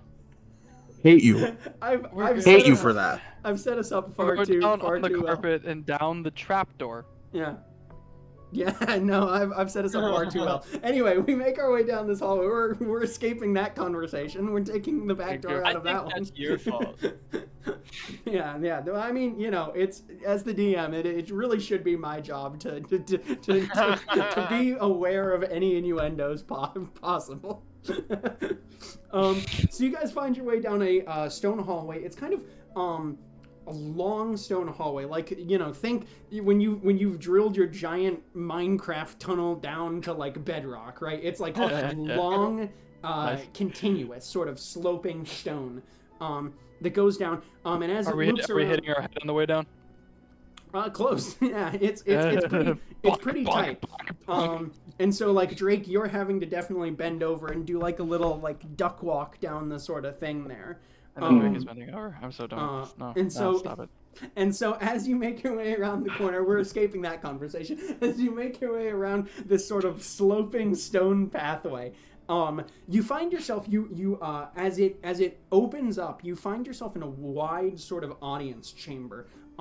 Like there is hollowed out like this, and you see this stone that is down here has been hewn into a large sort of dais, a dais with a throne on it, and that there's a sort of cavalcade of chairs around the exterior of this room, and sitting on the throne you see a half elven, half orcish gentleman. I reach and I ate another. With of the what? I reach into the jar and pick out another. Oh, the alligator eyes. Yeah. He How are they, by the way? They're pretty, they're pretty good. They've been pickled relatively well. I mean, it's a quite weird tart. experience, but yeah. Good mix of herbs and spices in there. Yeah, exactly. Give it a little bit of that little punch. Yeah, the squishiness is not something that you're sure you're gonna get used to, but Yeah, probably not. yeah. So the yeah, you kind of see he's hunched over in this just kind of form-fitting sort of short, no-armed sort of leather thing, and gauntleted hands that go about this far up the. These are the gloves that you saw before, and he is holding this sort of book and kind of tossing it up to himself and catching it, tossing it up and catching it. He's kind of leaning forward towards you, and you hear him go, "Well met. Allow me to introduce myself, since I believe that my knowledge will be the thing that you guys will find relevant in this circumstance. I am Enderon, leader of the Posterity's Blade Guild. And you..." That's not what I thought it was. "And you," and he gestures with the journal, "are looking to take out my entire business. Now, he notices one of you going to speak, holds up his hand for a second. He goes, now, this may not inherently be a problem to me. Because, surprisingly enough, there is better opportunity for my guild on the horizon. Your plan is to destroy this despotate, take down the governing body? I mean, read the journal, right? I think you know the answer to that question. Figured I'd want to determine it for myself. And you guys do feel that there is a magical force. If I may cut in. Yeah. Be aware that you are under the effects of the zone of truth right now. There is a zone of truth in this place where you guys are standing. While we do intend entirely on dismantling the despotate and dethroning the despot, we have no intention of leaving a shattered mess behind. Whatever services that bind your guild's business together would not necessarily follow. If you're willing to help us, then assuredly your guild would have a place in the future of a restored Iptherun. You see this kind of... In fact, your guild would cement itself, possibly, as heroes of a new restored Iptherun. What he said. You see this, like, so he has, like, kind of this, like yellowish. Which, by the way, green... did the name of the guild ring a bell? Like, do I know what they do? Yes, Posterity's Blade does ring a bell. By the way, let me describe the Fist of the Past for you. This is a yellowish green sort of skin because the orcish half-elf sort of thing going on. Handsome, chiseled sort of face with, notable scars across it. Kind of this blonde hair that's been like, is like cut relatively short over to the side. Interesting character. And is just kind of, toying with the journal in one hand. Kind of his other hand is resting relaxed on his thigh, which you appear to see be relaxed. But you do notice that he is kind of fondling a dagger that is hidden there as well, just in case. Yes, Posterity's Blade Guild. This is the major guild of the Despotate. Okay. They have generally done business, and roll a history check here. Yeah. Were they like a friend or a foe in my past? What's the history? 11. 11. Okay, so they have been generally neutral to you in the past. Like, they do appear to do mainly whatever business is required. They have, to a point, they have been known to find supplies sell supplies to anyone, both refugees and despot guards and things, just depending on where they can do business. You mentioned this about the restored order, and he goes, well, you seem to have cottoned on to my plan, to the same train of thought that I was looking at, Jean-Jacques. And he mentions, yes, I know you. I know your friend, who you guys have recently left his corpse. That news traveled rather quickly.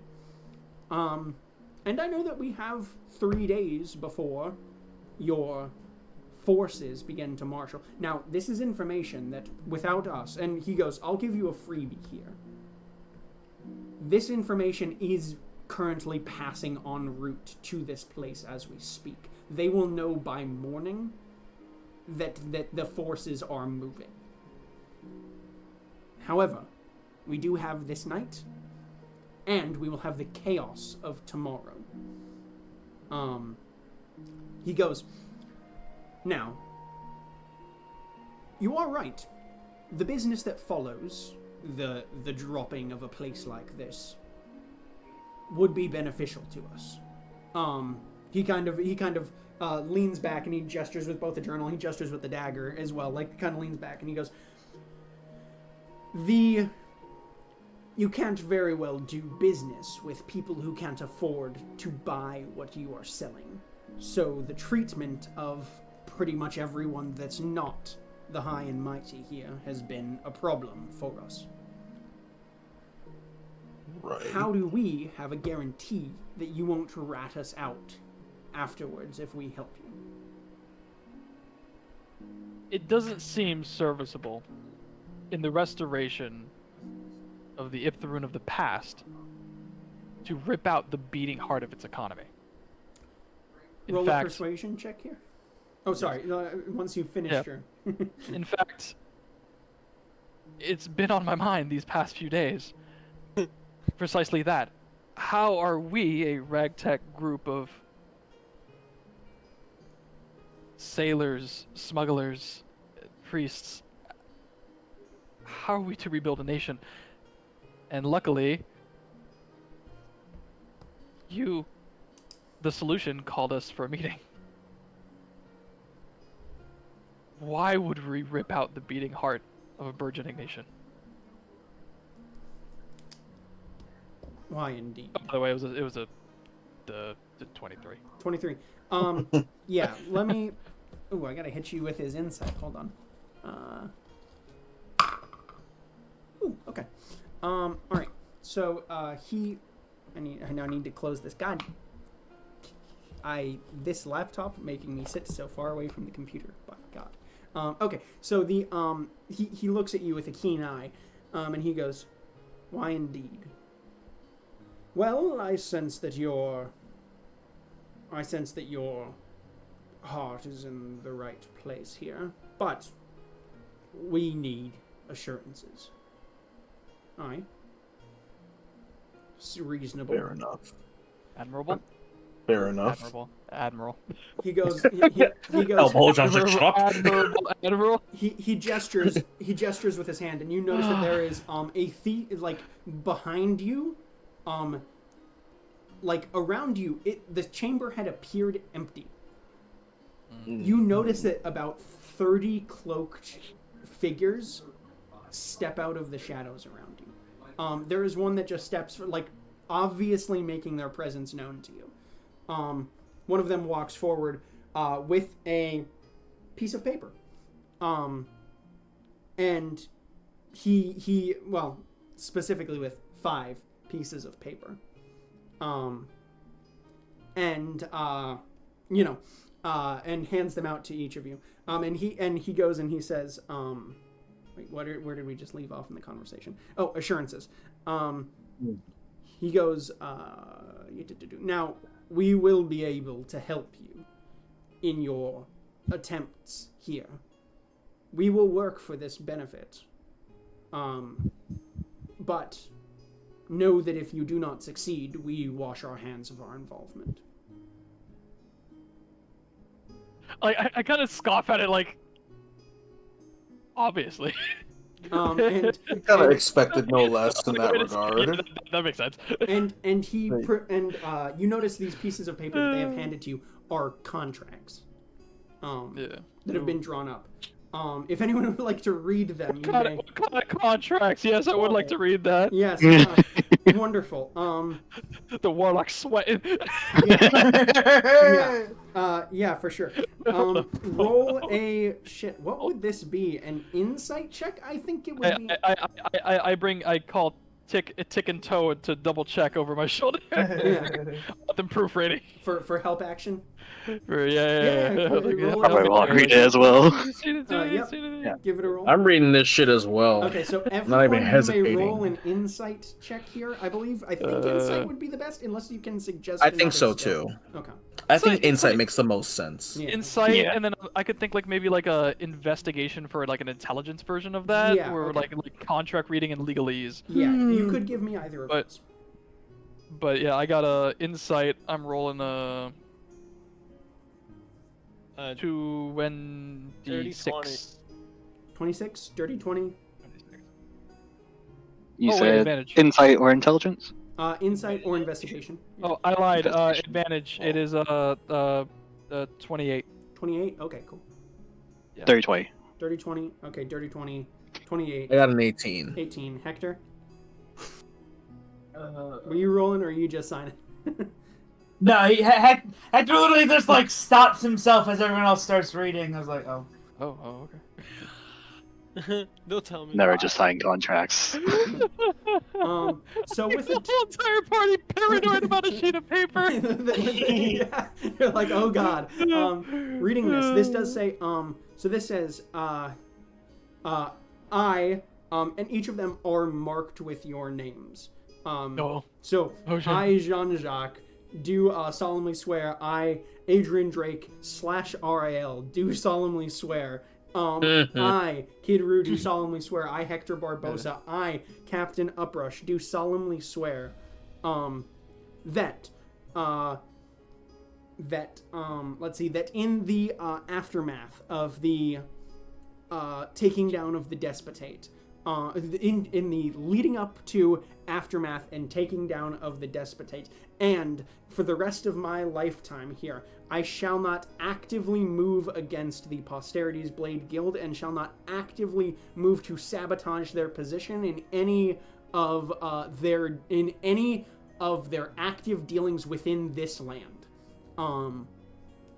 Okay. And with the 28, This land, this country, Iptharoon as a nation, this continent, right? this There could be a loophole here. It has been relatively well written, but it is very clear. The land contained within the zone of truth on us as we write this. Maybe not so much that much. There is the despotate and outlying locations, like sort of. If they expand the despotate, I can careful with that. Right. Like there is it is very clear that they are sort of referring to the area around here, but that they have not made it clear that it is in all circumstances. So like they have left this open, and with the 28, you know that is a loophole that they have left open. They're like, okay, we are not going to. We've left it open, and we technically also have it open. Right. It's like look, we know that there are circumstances in the future where your party may come into conflict with our guild, but our guild will come first in pretty much any of those circumstances within reason, as it were. Is sort of the concept. So what do I know of the guild? They've been neutral to my operations. They're seemingly just a merchant guild, right? They are just move stuff around. A thieves guild, but they are legally, for legal purposes, the fact that they have been they are effectively, they just move shit around. They do steal shit from people, right? Which is technically illegal, and they are giving shit to refugees and whoever is doing it. So that is why legally, according to the despotate. So technically, it is in their constant benefit for produce and money to move freely. Right. They legitimately want good things to happen, but they are going to steal. They profit from that. Yeah, but it profits them. And with the 28, you do know that you notice with Tick and Tack reading over your shoulder, you kind of warg into one for a second just to see and get some different eyes on it. And as you warg into Tick's drunken vision for a second, you see a flash of magic across the paper. Roll me an Arcana check or a history check. Arcana will be a higher DC than history. They're both 2, so I'll go for history. 8. They're both John Jack, not smart. Magical effect. There's a magical effect on these papers. I'm thinking back. Warlock thinking. I'm gonna mentally. There's no anti-magic here. Clearly, I'm gonna mentally message to Hector. There's magic on these. I cast detect thoughts. Or I cast detect magic. That's my job. Brilliant.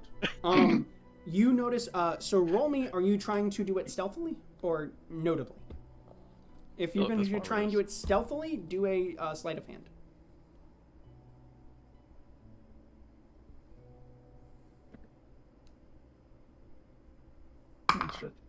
I will try stealth. So that's only a 9.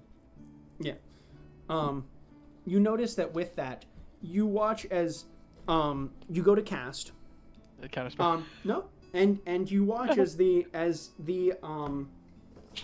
fist of the past, as Enderon looks down at you, and just like he raises his eyebrow and like chuckles and nods as you are casting, like spots you doing it, and like look, I saw you, I see you doing this. I don't care because we are in my place. You know what I mean? Like so you go to cast Detect Magic.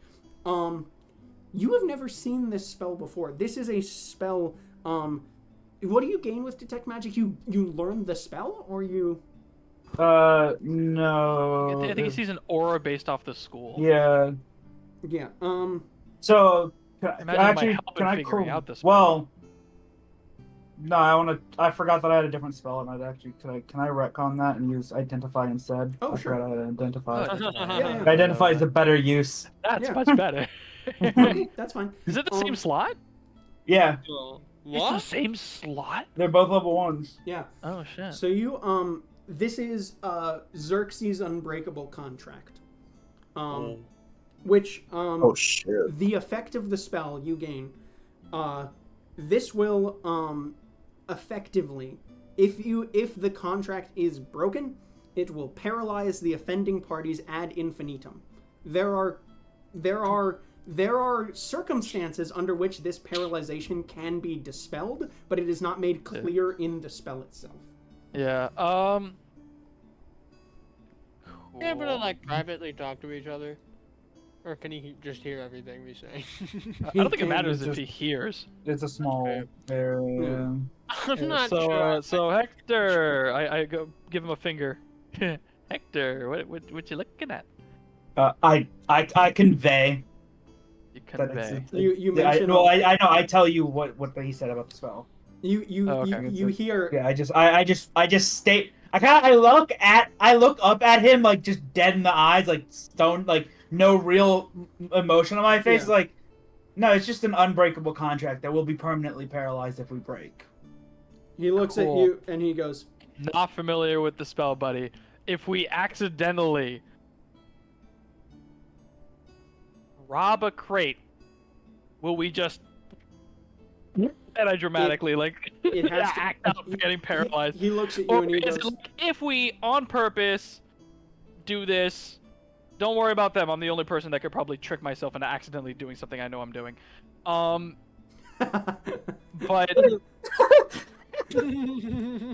but like, is this something that we have to like? We do like the same thing you do. So like, if we accidentally like, he looks at you. So he responds and he goes, for the most part, that contract is usually only in effect when it is a knowledgeable breaking of the terms. It does allow for you'll notice, and he does like mention like he goes check. I can't trick the spell. I know I can't trick the spell and convince you that I didn't mean it if the spell knows. He goes check paragraph 5 subsection B. You know you check down. You know you give it another look. And it just does specify. So what it specifies there is that if there is, God damn it, playlist pause due to inactivity. Pause champ. Okay. No. Pause champ. Pause champ. Need to go through another an ad real quick. No, a second ad. I can't believe it. A secondary ad. No, the betrayal. Yeah. Okay. All right. Back to this. I can handle ads. I can handle buffer. When I had buffer, I suffer. Yeah. So he goes. You'll notice that it says like there is like a thing that is like a little stipulation that is. It goes through and it's listing, basically like the extended terms, and it's like in circumstances where X happens, yada yada, and circumstances where Y happens, yada yada, and then like the subsection that he's directed you to, it's like, if a portion of this contract is broken, unknowingly or without knowledge, by the offending parties, and that there will be a missive will be issued to these parties, a warning that the contract has been broken, and to restore the, offending action. Otherwise... Wow, this is surprisingly... It is very one-sided, but this is very, fair. It is like, don't fuck with us. Don't clearly fuck with us. Or we will... And he looks and he goes, now, you are all willing to, you are all able, it's under your, he goes, it's under your jurisdiction to not sign the contract. He goes, it's under your jurisdiction to not sign the contract. Just know that if you do, we will be passing along our information to the despot. So. Yeah, this is totally fair. We're allies here. Cool. They hand you, they each hand you, an inkwell and quill. I had it up to the nearest cloaked shady guy. Yeah, he takes it and he walks away with it. You feel that there's, as you're writing, you feel this magical effect take hold of you. Like kind of like a tingle, and you're like, okay. And this is, by the way, Hector, when you identify, this is a high-level spell. Like, this is something that is not particularly common, something that you have never interacted with before, right? Like, magic affecting contracts? You're, like... That's new. That's new, yeah. So... While I'm signing the contract, I'm just going to throw a question out there to him. Yes. Yeah. Do you know of any large creatures that might be in this area? Notably, I saw the tail of a creature in the storm when we arrived at the city. Oh, ooh. AJ needs to roll a history check for this guy. Oh, this might be big. That's true. This is like the first ally with like any amount of usefulness we've met in a while. That we didn't just execute a. Yeah. Okay. Or not ally. He wasn't an ally. But yeah. That source of information. Yeah. Information. Yeah. He like. I want to take a picture of the roll. Yeah. It was a nat 20. Oh, yours. Yeah. Yeah. Feels bad, man. I know mine was a. I rolled a 6. And an 11. it was not particularly high for him, which he does have a good bonus. But he thinks on it and he goes, well, tail in the clouds, that would put me in mind of a dragon. But the last dragon I know was, and he gestures over at Kid Roo here and he goes, actually, good work by you guys over there. Ralcaxis was a bastard to deal with, and any of our business going across the continent was heavy-handed in his vicinity. I just look over at Kid Roo. I'm just gonna flex a little bit. Huh? Heard about that? He looks at you and he goes, sorry. He goes, You what now? Yeah, we're well aware of your status. So I'm sorry. we weren't found aware. a literal What? caged bird. How did you get in that cage? The gnomes of Tilido are not very useful. Yeah, they may or may not have. They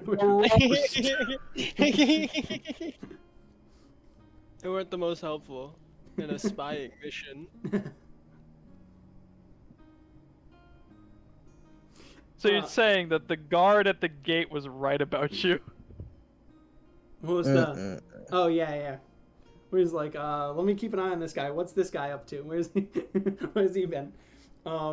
And so he goes, well, that would put me in mind of a dragon. And this. So he goes, but there's not been a dragon in these parts for ages. The only one that people still talk about is Voldan, but that's different. Yeah. Huh? It's different. Well, I guess there's a chance for another one. Oh boy.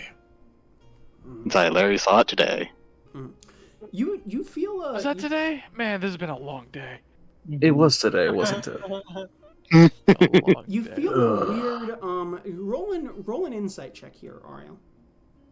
Oh, insight. Mm-hmm. 18. 18. You feel a weird elation in the pit of your stomach. Like butterflies feeling.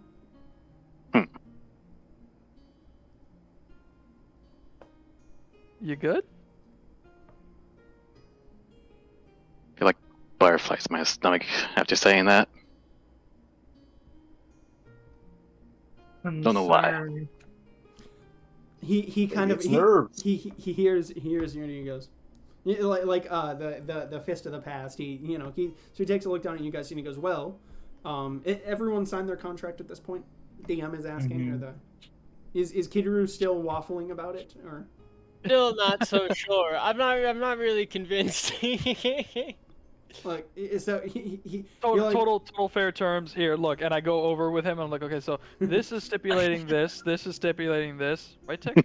Yeah. So this is and like this is saying this, and at the end it's saying how if we do something on accident and they notice, and we're not sitting there like, huh, then they'll send us a letter wherever we're not, huh, and then tell us, hey, stop it and fix it. So if we do anything on purpose, betray these people, the beating heart of Iptharun, please don't do that, then we get paralyzed. And then I mentally message to Kidru through the non-spell one-way transfer. Yeah. We get paralyzed until one of our countless allies across the entire world casts something big enough to get us out of it.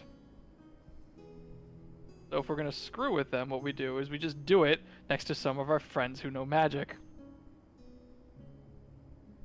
And then we don't, and if it's someone in our own party that has to heal us, so Hector, what we do is we mess with them, we don't tell Hector, and then the person who didn't get paralyzed tells Hector, and then Hector comes and fixes the person who was paralyzed.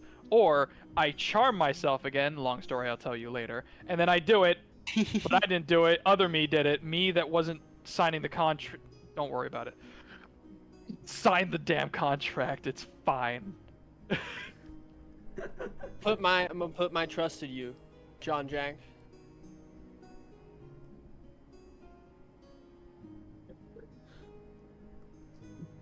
That's the first time that you've JohnJack.exe has stopped responding. Yeah, you've heard, your party members, trusting in you, but not ever stated so directly.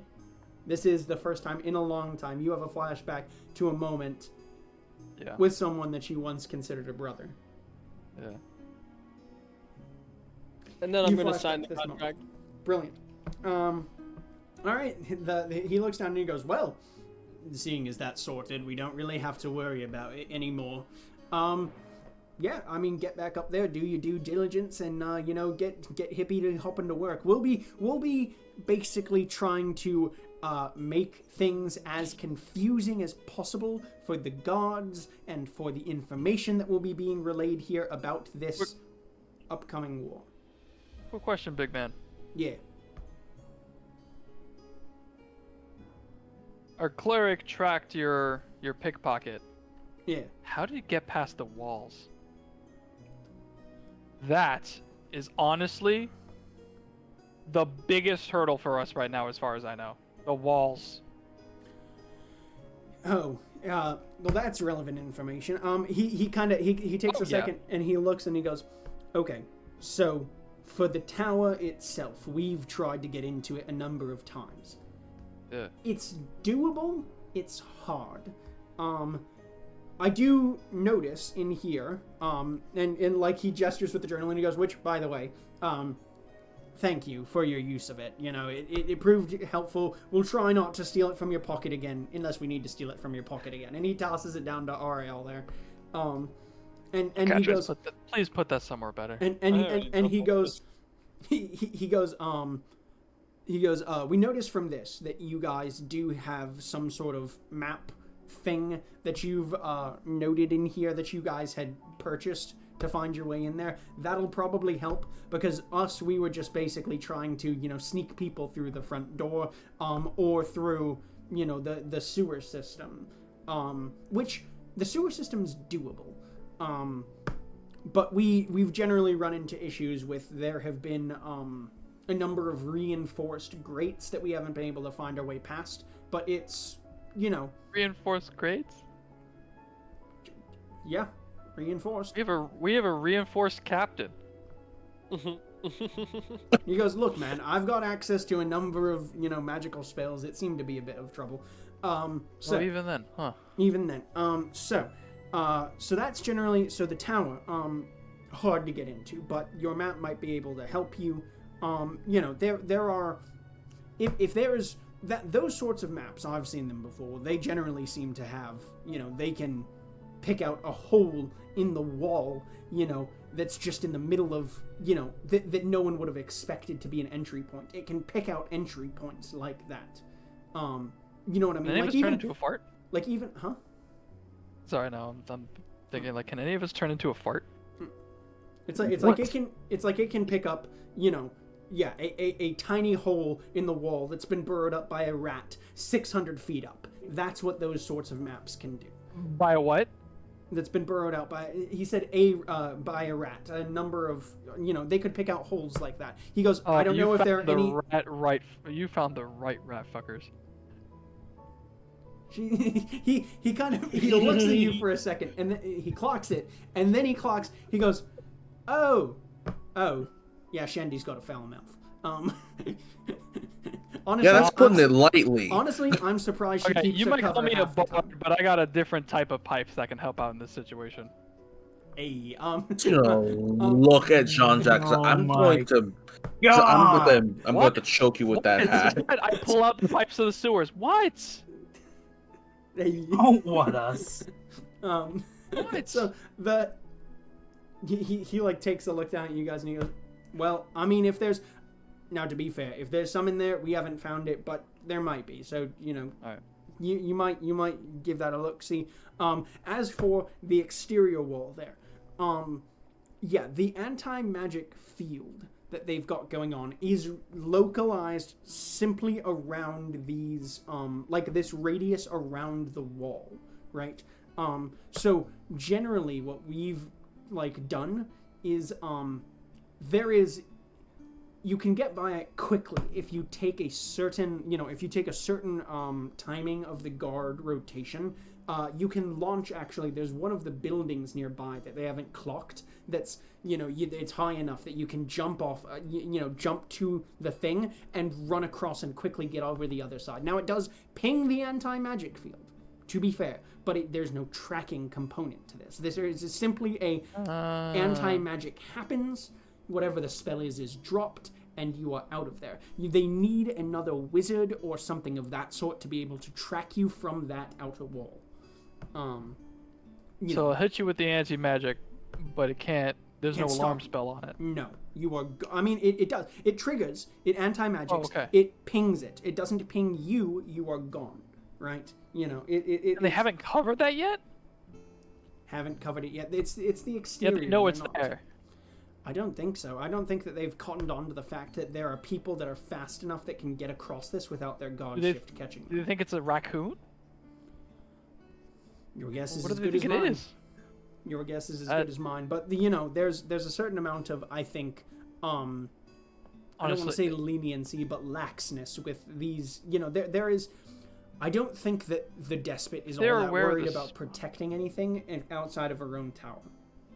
This is really giving me Maya and Bahan's old safe house vibes. That they're letting it through. You think? Sir Fist, I really do think they're just making sure they can watch who goes back and forth. Perhaps, but if they've not stopped us yet, so I would not say Bahan's the sharpest tool in the despotate's box. And he was more than prepared for a situation just like that, with far less resources. Just like you got eyes on them, I think they have eyes on you. Perhaps. And you roll insight. Yeah.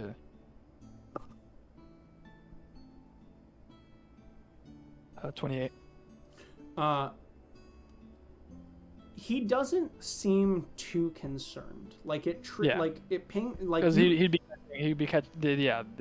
the people he sends back and forth across that aren't like high profile. Right, and also like you gain the idea that there's a sense of like he's got almost like a quiet confidence that there is a degree of, like,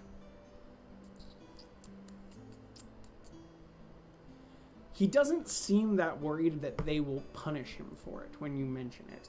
And you, what you cotton on to there with the 28 is, like, it does really seem He's in like a position of power enough. He's almost got like a diplomatic immunity as the person that provides it's- the nice things. And it's generally more the despotate has generally been more punitive than preventative from your experience, right? It's like it's not like we want When you're to a problem, stop. they go after you. Yeah, we don't necessarily Yeah. need to stop bad things from happening unless they're big. It's only, like, most of the time we just want to punish people who are very clearly seen doing these things. And honestly, punish people just for the sake of punishing people sometimes. Yeah. Right. So he doesn't seem too concerned by that. Right. Unless someone else got anything else. What's with the skins? He goes, they concern us as well. Yeah, it's generally, you know, we noticed your you know, our informant was tailing your pathway earlier. And we did hear the conversation that you had with the merchant across the street, Smithwell. Who lost the bet? Was it the old lady upstairs? Oh, yes. Yeah, she thought she said, and I quote, no asshole will ever be caught dead putting alligator eyes into their fucking mouth. Well. Yeah. Sucks for her. Yeah, we've seen some more, you know.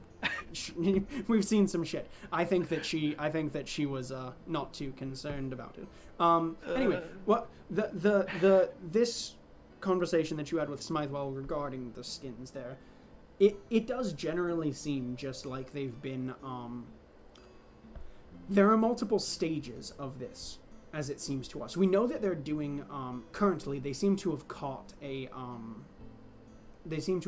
spy somewhere, and this prince that they've gained information to. They're going to be testing the spell on them as well.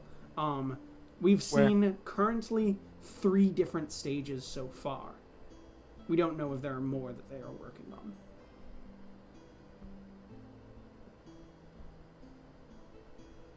Of course they're gonna do it to Joey. Of course. Yeah, of course. This is wonderful. This is just great. Where? The tower. The tower. Yep, the tower. Yeah. Yeah. You think he looks at you with a wry grin and he goes, I know your name. I know your work. I've seen you around. You honestly think that old bat would let anyone else do that sort of horrific, nature-perversing thing than she herself?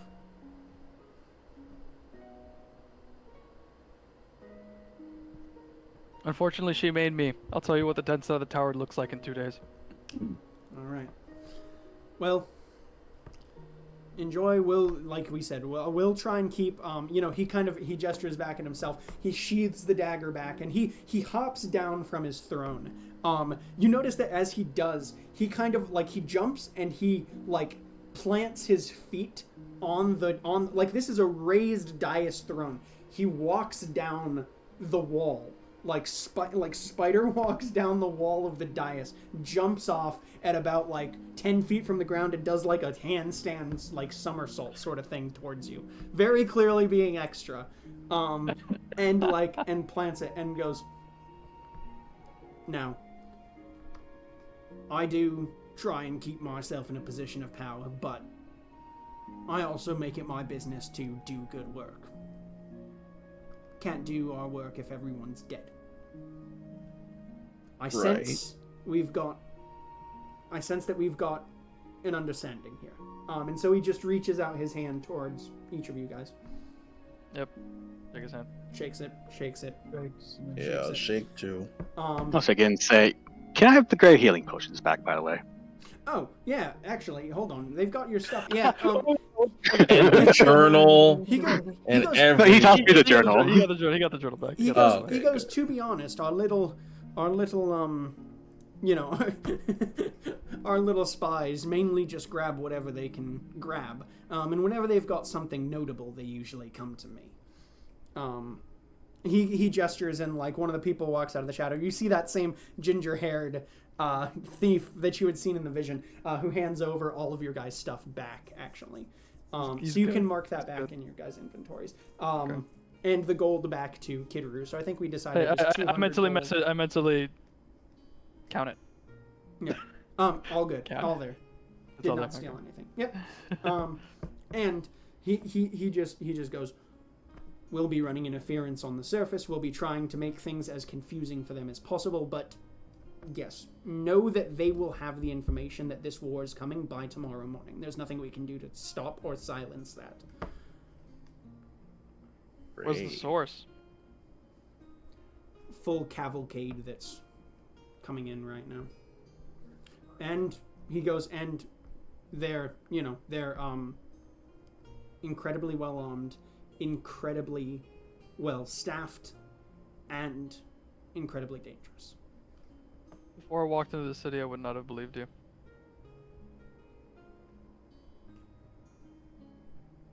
As to, he like cocks his head, like as to.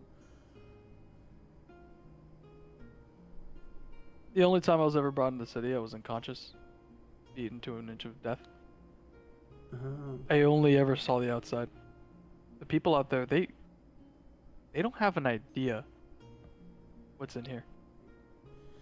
Not a clue.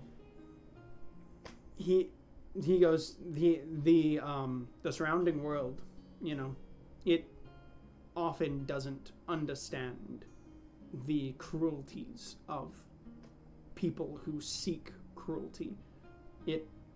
It's almost it's not that they are blind to it, it's that the idea of someone actively perverting themselves on that sort of level for personal enjoyment just doesn't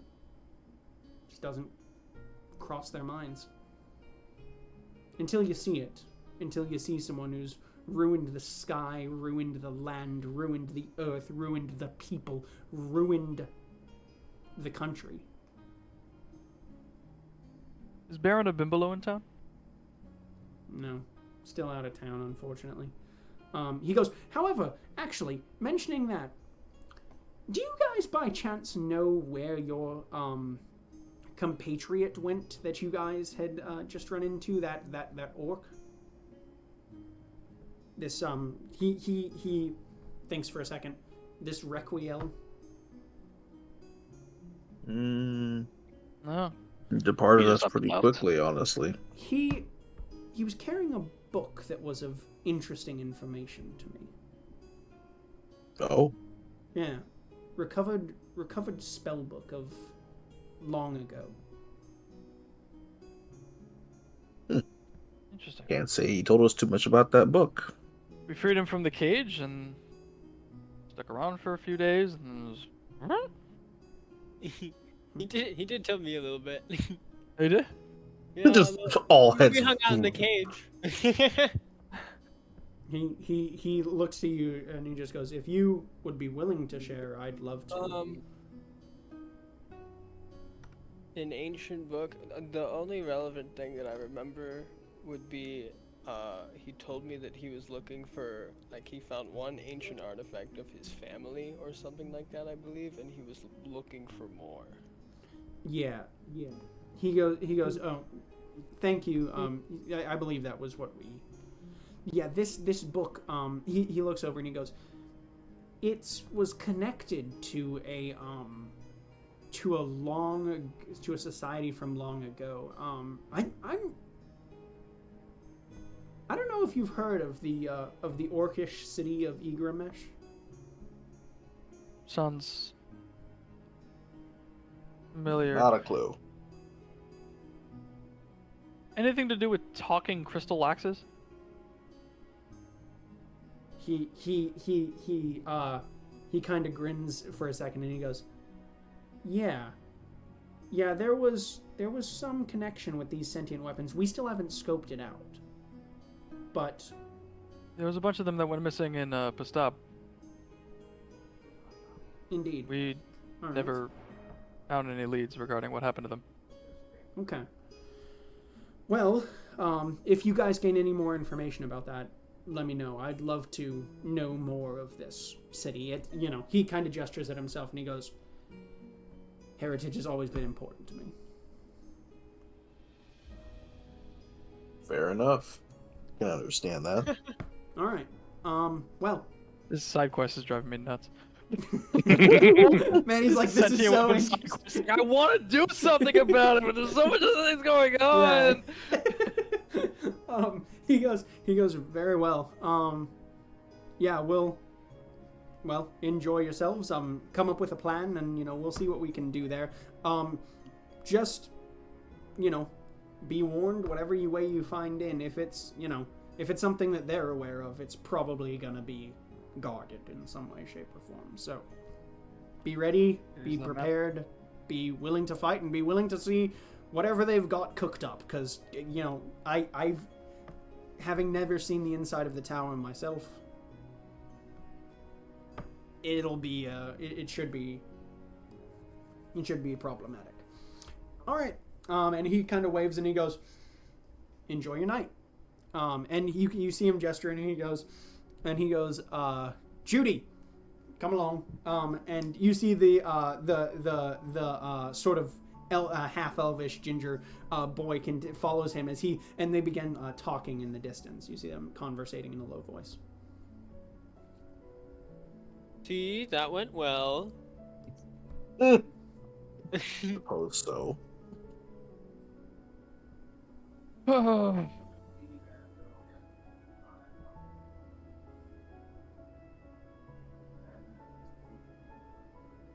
Well, shit. Yeah, well, indeed. Our entire plan just got flipped on its head. Yeah, but in the best way possible. Crazy. We have the economic heart of the nation is now allied with us. Mm-hmm. I thought it was us versus all 9 circles of hell. Apparently, one of them wants to team up. Love the optimism. But we lost the element of surprise. We're gonna have to work extra hard, it sounds like. That is unfortunate, but they can cause quite a bit of confusion. So what they said that their informant was just simply seeing the fleet, or that they sent someone out and they saw it. I didn't quite follow. I did not quite catch that detail. Like who was informing? I didn't think he said. He didn't specify. He said that he got the information and that there was a large convoy coming through that has this information on the way. Coming this way. Large convoy coming through that has the information. So they know about the convoy coming through. The convoy knows about the Tillydelian, Pastabian, and Calcarian forces. Yeah, one convoy. That's a pain in the ass. Mm-hmm. Large. You said convoy. It was a lot of very if bad. I may, good sir. You're calling back to. Yeah, calling back. Yeah. You said one convoy has the information? That's who's bringing it through. From where? He goes. He gestures over towards the shoreline, and he goes, "They're heading across from the shores, from the western shores." God damn. So it's probably the remnants of the That would be our our guess. Good news. We're the reason why they're remnants, and our ships are sitting slightly northwest of us at the moment. They might be able to intercept. They're already on land. They've already begun marching. They're currently AJ is pulling up the map. Zoom in. Because if we can I have a means of communication with TAC, and TAC is with the Resistance, and then on top of that we have the ships up there. If we might be able to stop them to get our days back. You have a fleet? They're currently coming down the. They're we coming have down. Two very plucky boats. They've made their way inland towards They've made their... Let's see, where are they coming from? Sorry, here is the most direct... Oh, no, wait, hold on. Hold on, AJ's an idiot. No,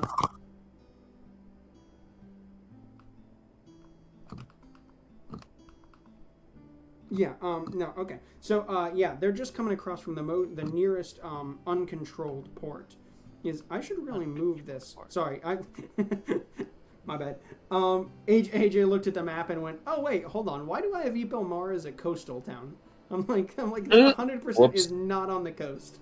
Yeah, no. Incorrect. That was a source of a little confusion. Yeah, that's all right. I'll move that around. But basically, yeah. So it's like they're coming up from. Okay, because I thought it was the southwest. Yeah. Okay, so they're coming up from the. Okay, so they're okay. No, we can't unless we leave the city. Which not enough shit. And he looks and he goes, and even then, I don't doubt your skills, but a large convoy of elite soldiers would be my concern with these. That'd be a bit much even for us. Yeah. At least with with not much preparation. Yeah, because we had Pastab backing us up at the port.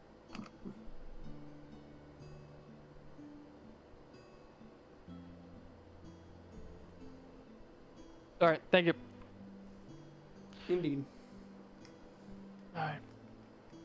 Let's stop on that. Okay.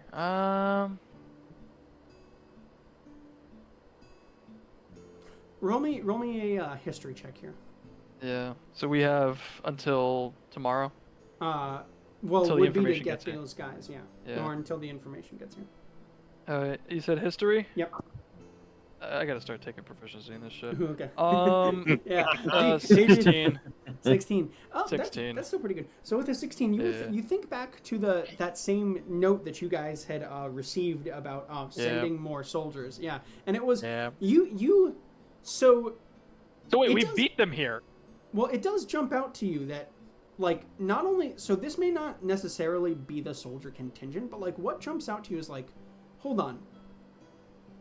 The Despotate was marshaling forces for an attack, and the fact that you have beat it, the fact, like, they haven't sent out their forces yet.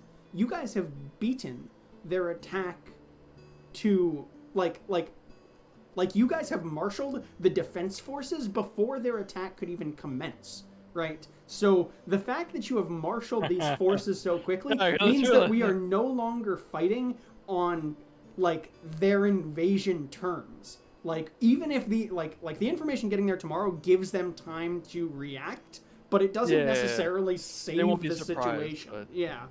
Like, that is hilarious. Yeah. This place is gonna be like a buzzing beehive tomorrow. Yeah, it is. They're gonna be panicked. Oh, and everyone's gonna have right on the top of the mind everything they're thinking about. So. A pool of information. Oh, I'm going to be a living Wi-Fi router. I'm so excited.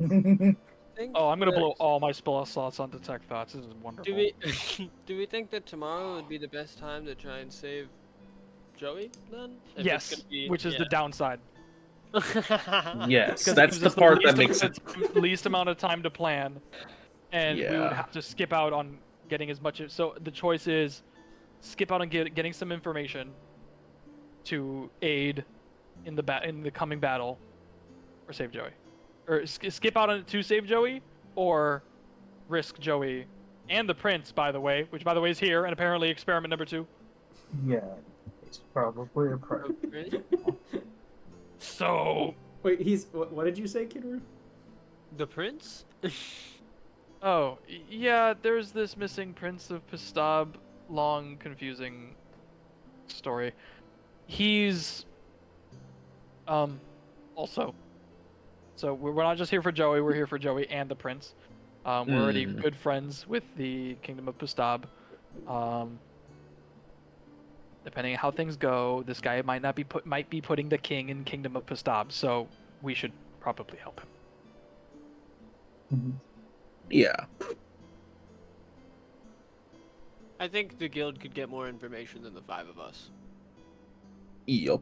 I don't think the guild can get more information than me. Not to be that guy, but I do like 1.5 things. He is our eyes and ears. They knew more about me than you. To be fair, You're not reading your mind. you neglected to say anything about yourself. I am working on being a better person and didn't take the Milwaukee drill to your temple. Okay, like I'm working on it. All right, I don't care about these guys. I'll figure something out. Don't worry about what a Milwaukee drill is. An artifact Don't worry found about that. deep in ancient deadlands. Yeah, the ancient Earthernese city of Milwaukee. Yeah. Milwaukee. The drill of Milwaukee. Strange land. Yeah. They used it when they originally did the gate. That gate that enters into Teledel, that tunnel, it was done by the drill of Milwaukee. Bruh. Now it has You do that lore. to me? Damn it, that means this exists. Damn you. Alright, fine. That was too many.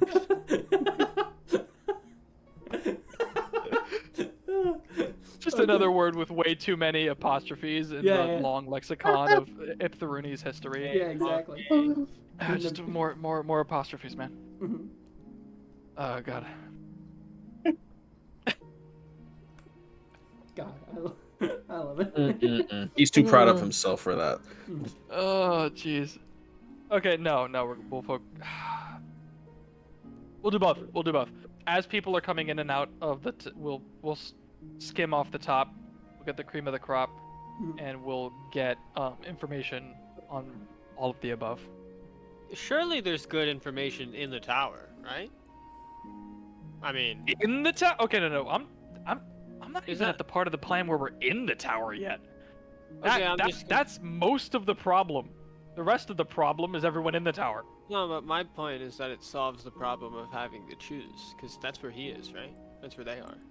Right? Oh, That's what you understood, yeah. So if we're just getting the people that are coming in and out of the tower and skimming off the top of that, then yeah, we'll get information on the tower and their battle plans and how they're responding and what's going on inside and maybe a way to get in. Probably not though, because everyone's allowed to go. Is just gonna use the front door. They're not gonna tell me about the hole in the mortar, 235.5 feet up. By the way, you do gain the sense that he was using that just as a random example and was not as specifically talking about a specific hole in the mortar. Like, Oh, so so now he thinks I'm actually a rat fucker. No, I was thinking of sending a rat up the mortar and going. He's like, okay, if there well, is, it may exist, but he was not referencing a so we gotta use the specific- map. So that's on the top of my to-do list. I already wrote it down. Well, and that made the a note map of it. will find any hole. It'll just be. Even I'm doing it now. Find any hole. Anyway, point being, the map will find you a route in. It just isn't always like clear on what route It's not always is. clear, or if it's a good one, or if it's safe, or if there's Right. anyone guarding it, or if they know about it. It's just like, hey, This is a route. most don't know about- convenient way in if you were made out of a fart. Right. Which, by the way, I do not have gaseous form, so Yeah. I've Misty Step. We're still in I can this, turn like, myself into Febreze, not a fart. we haven't left yet, have we? Or did we just walk out? I figured that we're talking about this as we're walking out, and all the cloak figures are like just thinking like we're doomed. We're doomed. Yeah, we're yeah, doomed. yeah. We're going Well, right hold back on. to the Like you deathbed. guys are We're not gonna muttering make it. walking up the tunnel for sure. Like this is. Okay. As soon as we get out of the tunnel, we got to shut the hell up. But in the meantime, we should be good. Mm-hmm. He was much nicer than the front desk lady. Yep. I like her Yes, spunk. yes, it was. I don't know. Sometimes nice isn't always just the best thing. Well, I didn't say it was the best thing. I said he was nicer. This is true. Categorically. I don't like either of them, so they're both on equal footing with me. You don't like them? Oh, see. No. Like, I'll brush the You got- characters not like them. Yeah, you got that. When you're from Iptharun, you can't pick who you like, all right? Like it's just you got to deal with who you got to deal with. So maybe that's just me. Mm-hmm. Yeah, it's, All right. Maybe that's just me, the guy from this country. The Iptharunese way is: will someone stab you in the back? No. Then they're a great friend, They're great all acquaintance. right. They're wonderful. They're an Irish all right, like the best. That is a real low bar. It's a high bar from what I can tell. Welcome to Iptharoon. All right, we're trying to take the despot out of despotate. All right, let's just give us a second. We'll be better. I'm getting desperate for some peace. So is the desperate. He's getting desperate. Yeah.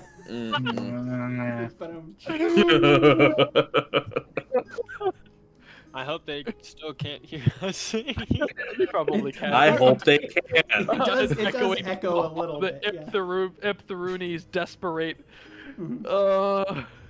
Which also, you gain the idea, you notice as you are like, you hear the, because previously you were walking down, you couldn't really hear echoes. Now you are walking up so you can hear from the people in front of you, and you gain the sense that this tunnel is built in such a way that echoes of anything that happens at the top echo down to the bottom, so that way they can hear anything that is someone being coming they talked don't about. hear. Yeah. Yep, that is on the Nice. entrance. Ingenious. And so you make your way back up to Shandy's shop. I keep getting myself in a tongue twister saying Shandy's shop of sundries, but you know.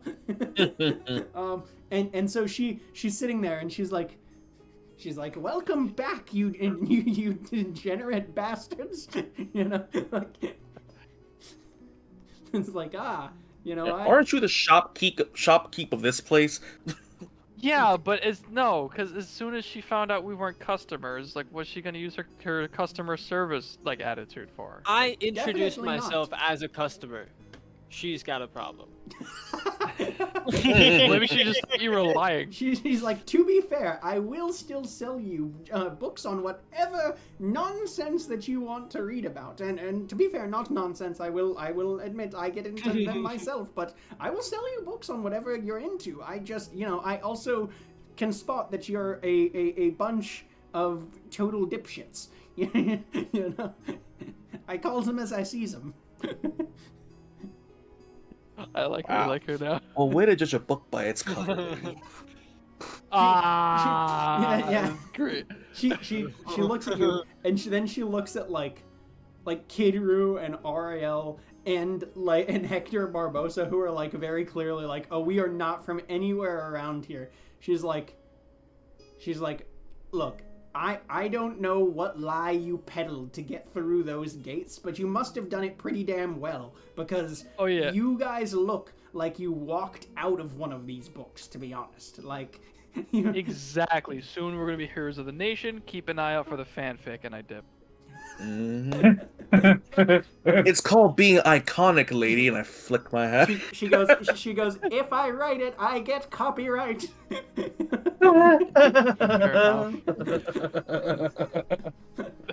Absolutely foul. And you make your way into Blow this whole place up. And you make your way into the Iptharoonese night. On your way back, you notice that there is a small cart that is selling meat pies.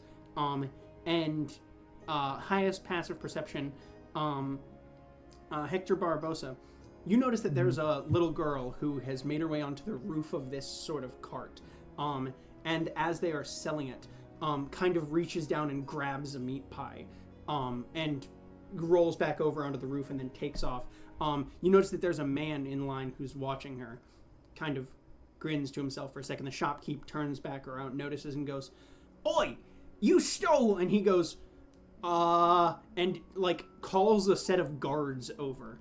The guards come over and they're like,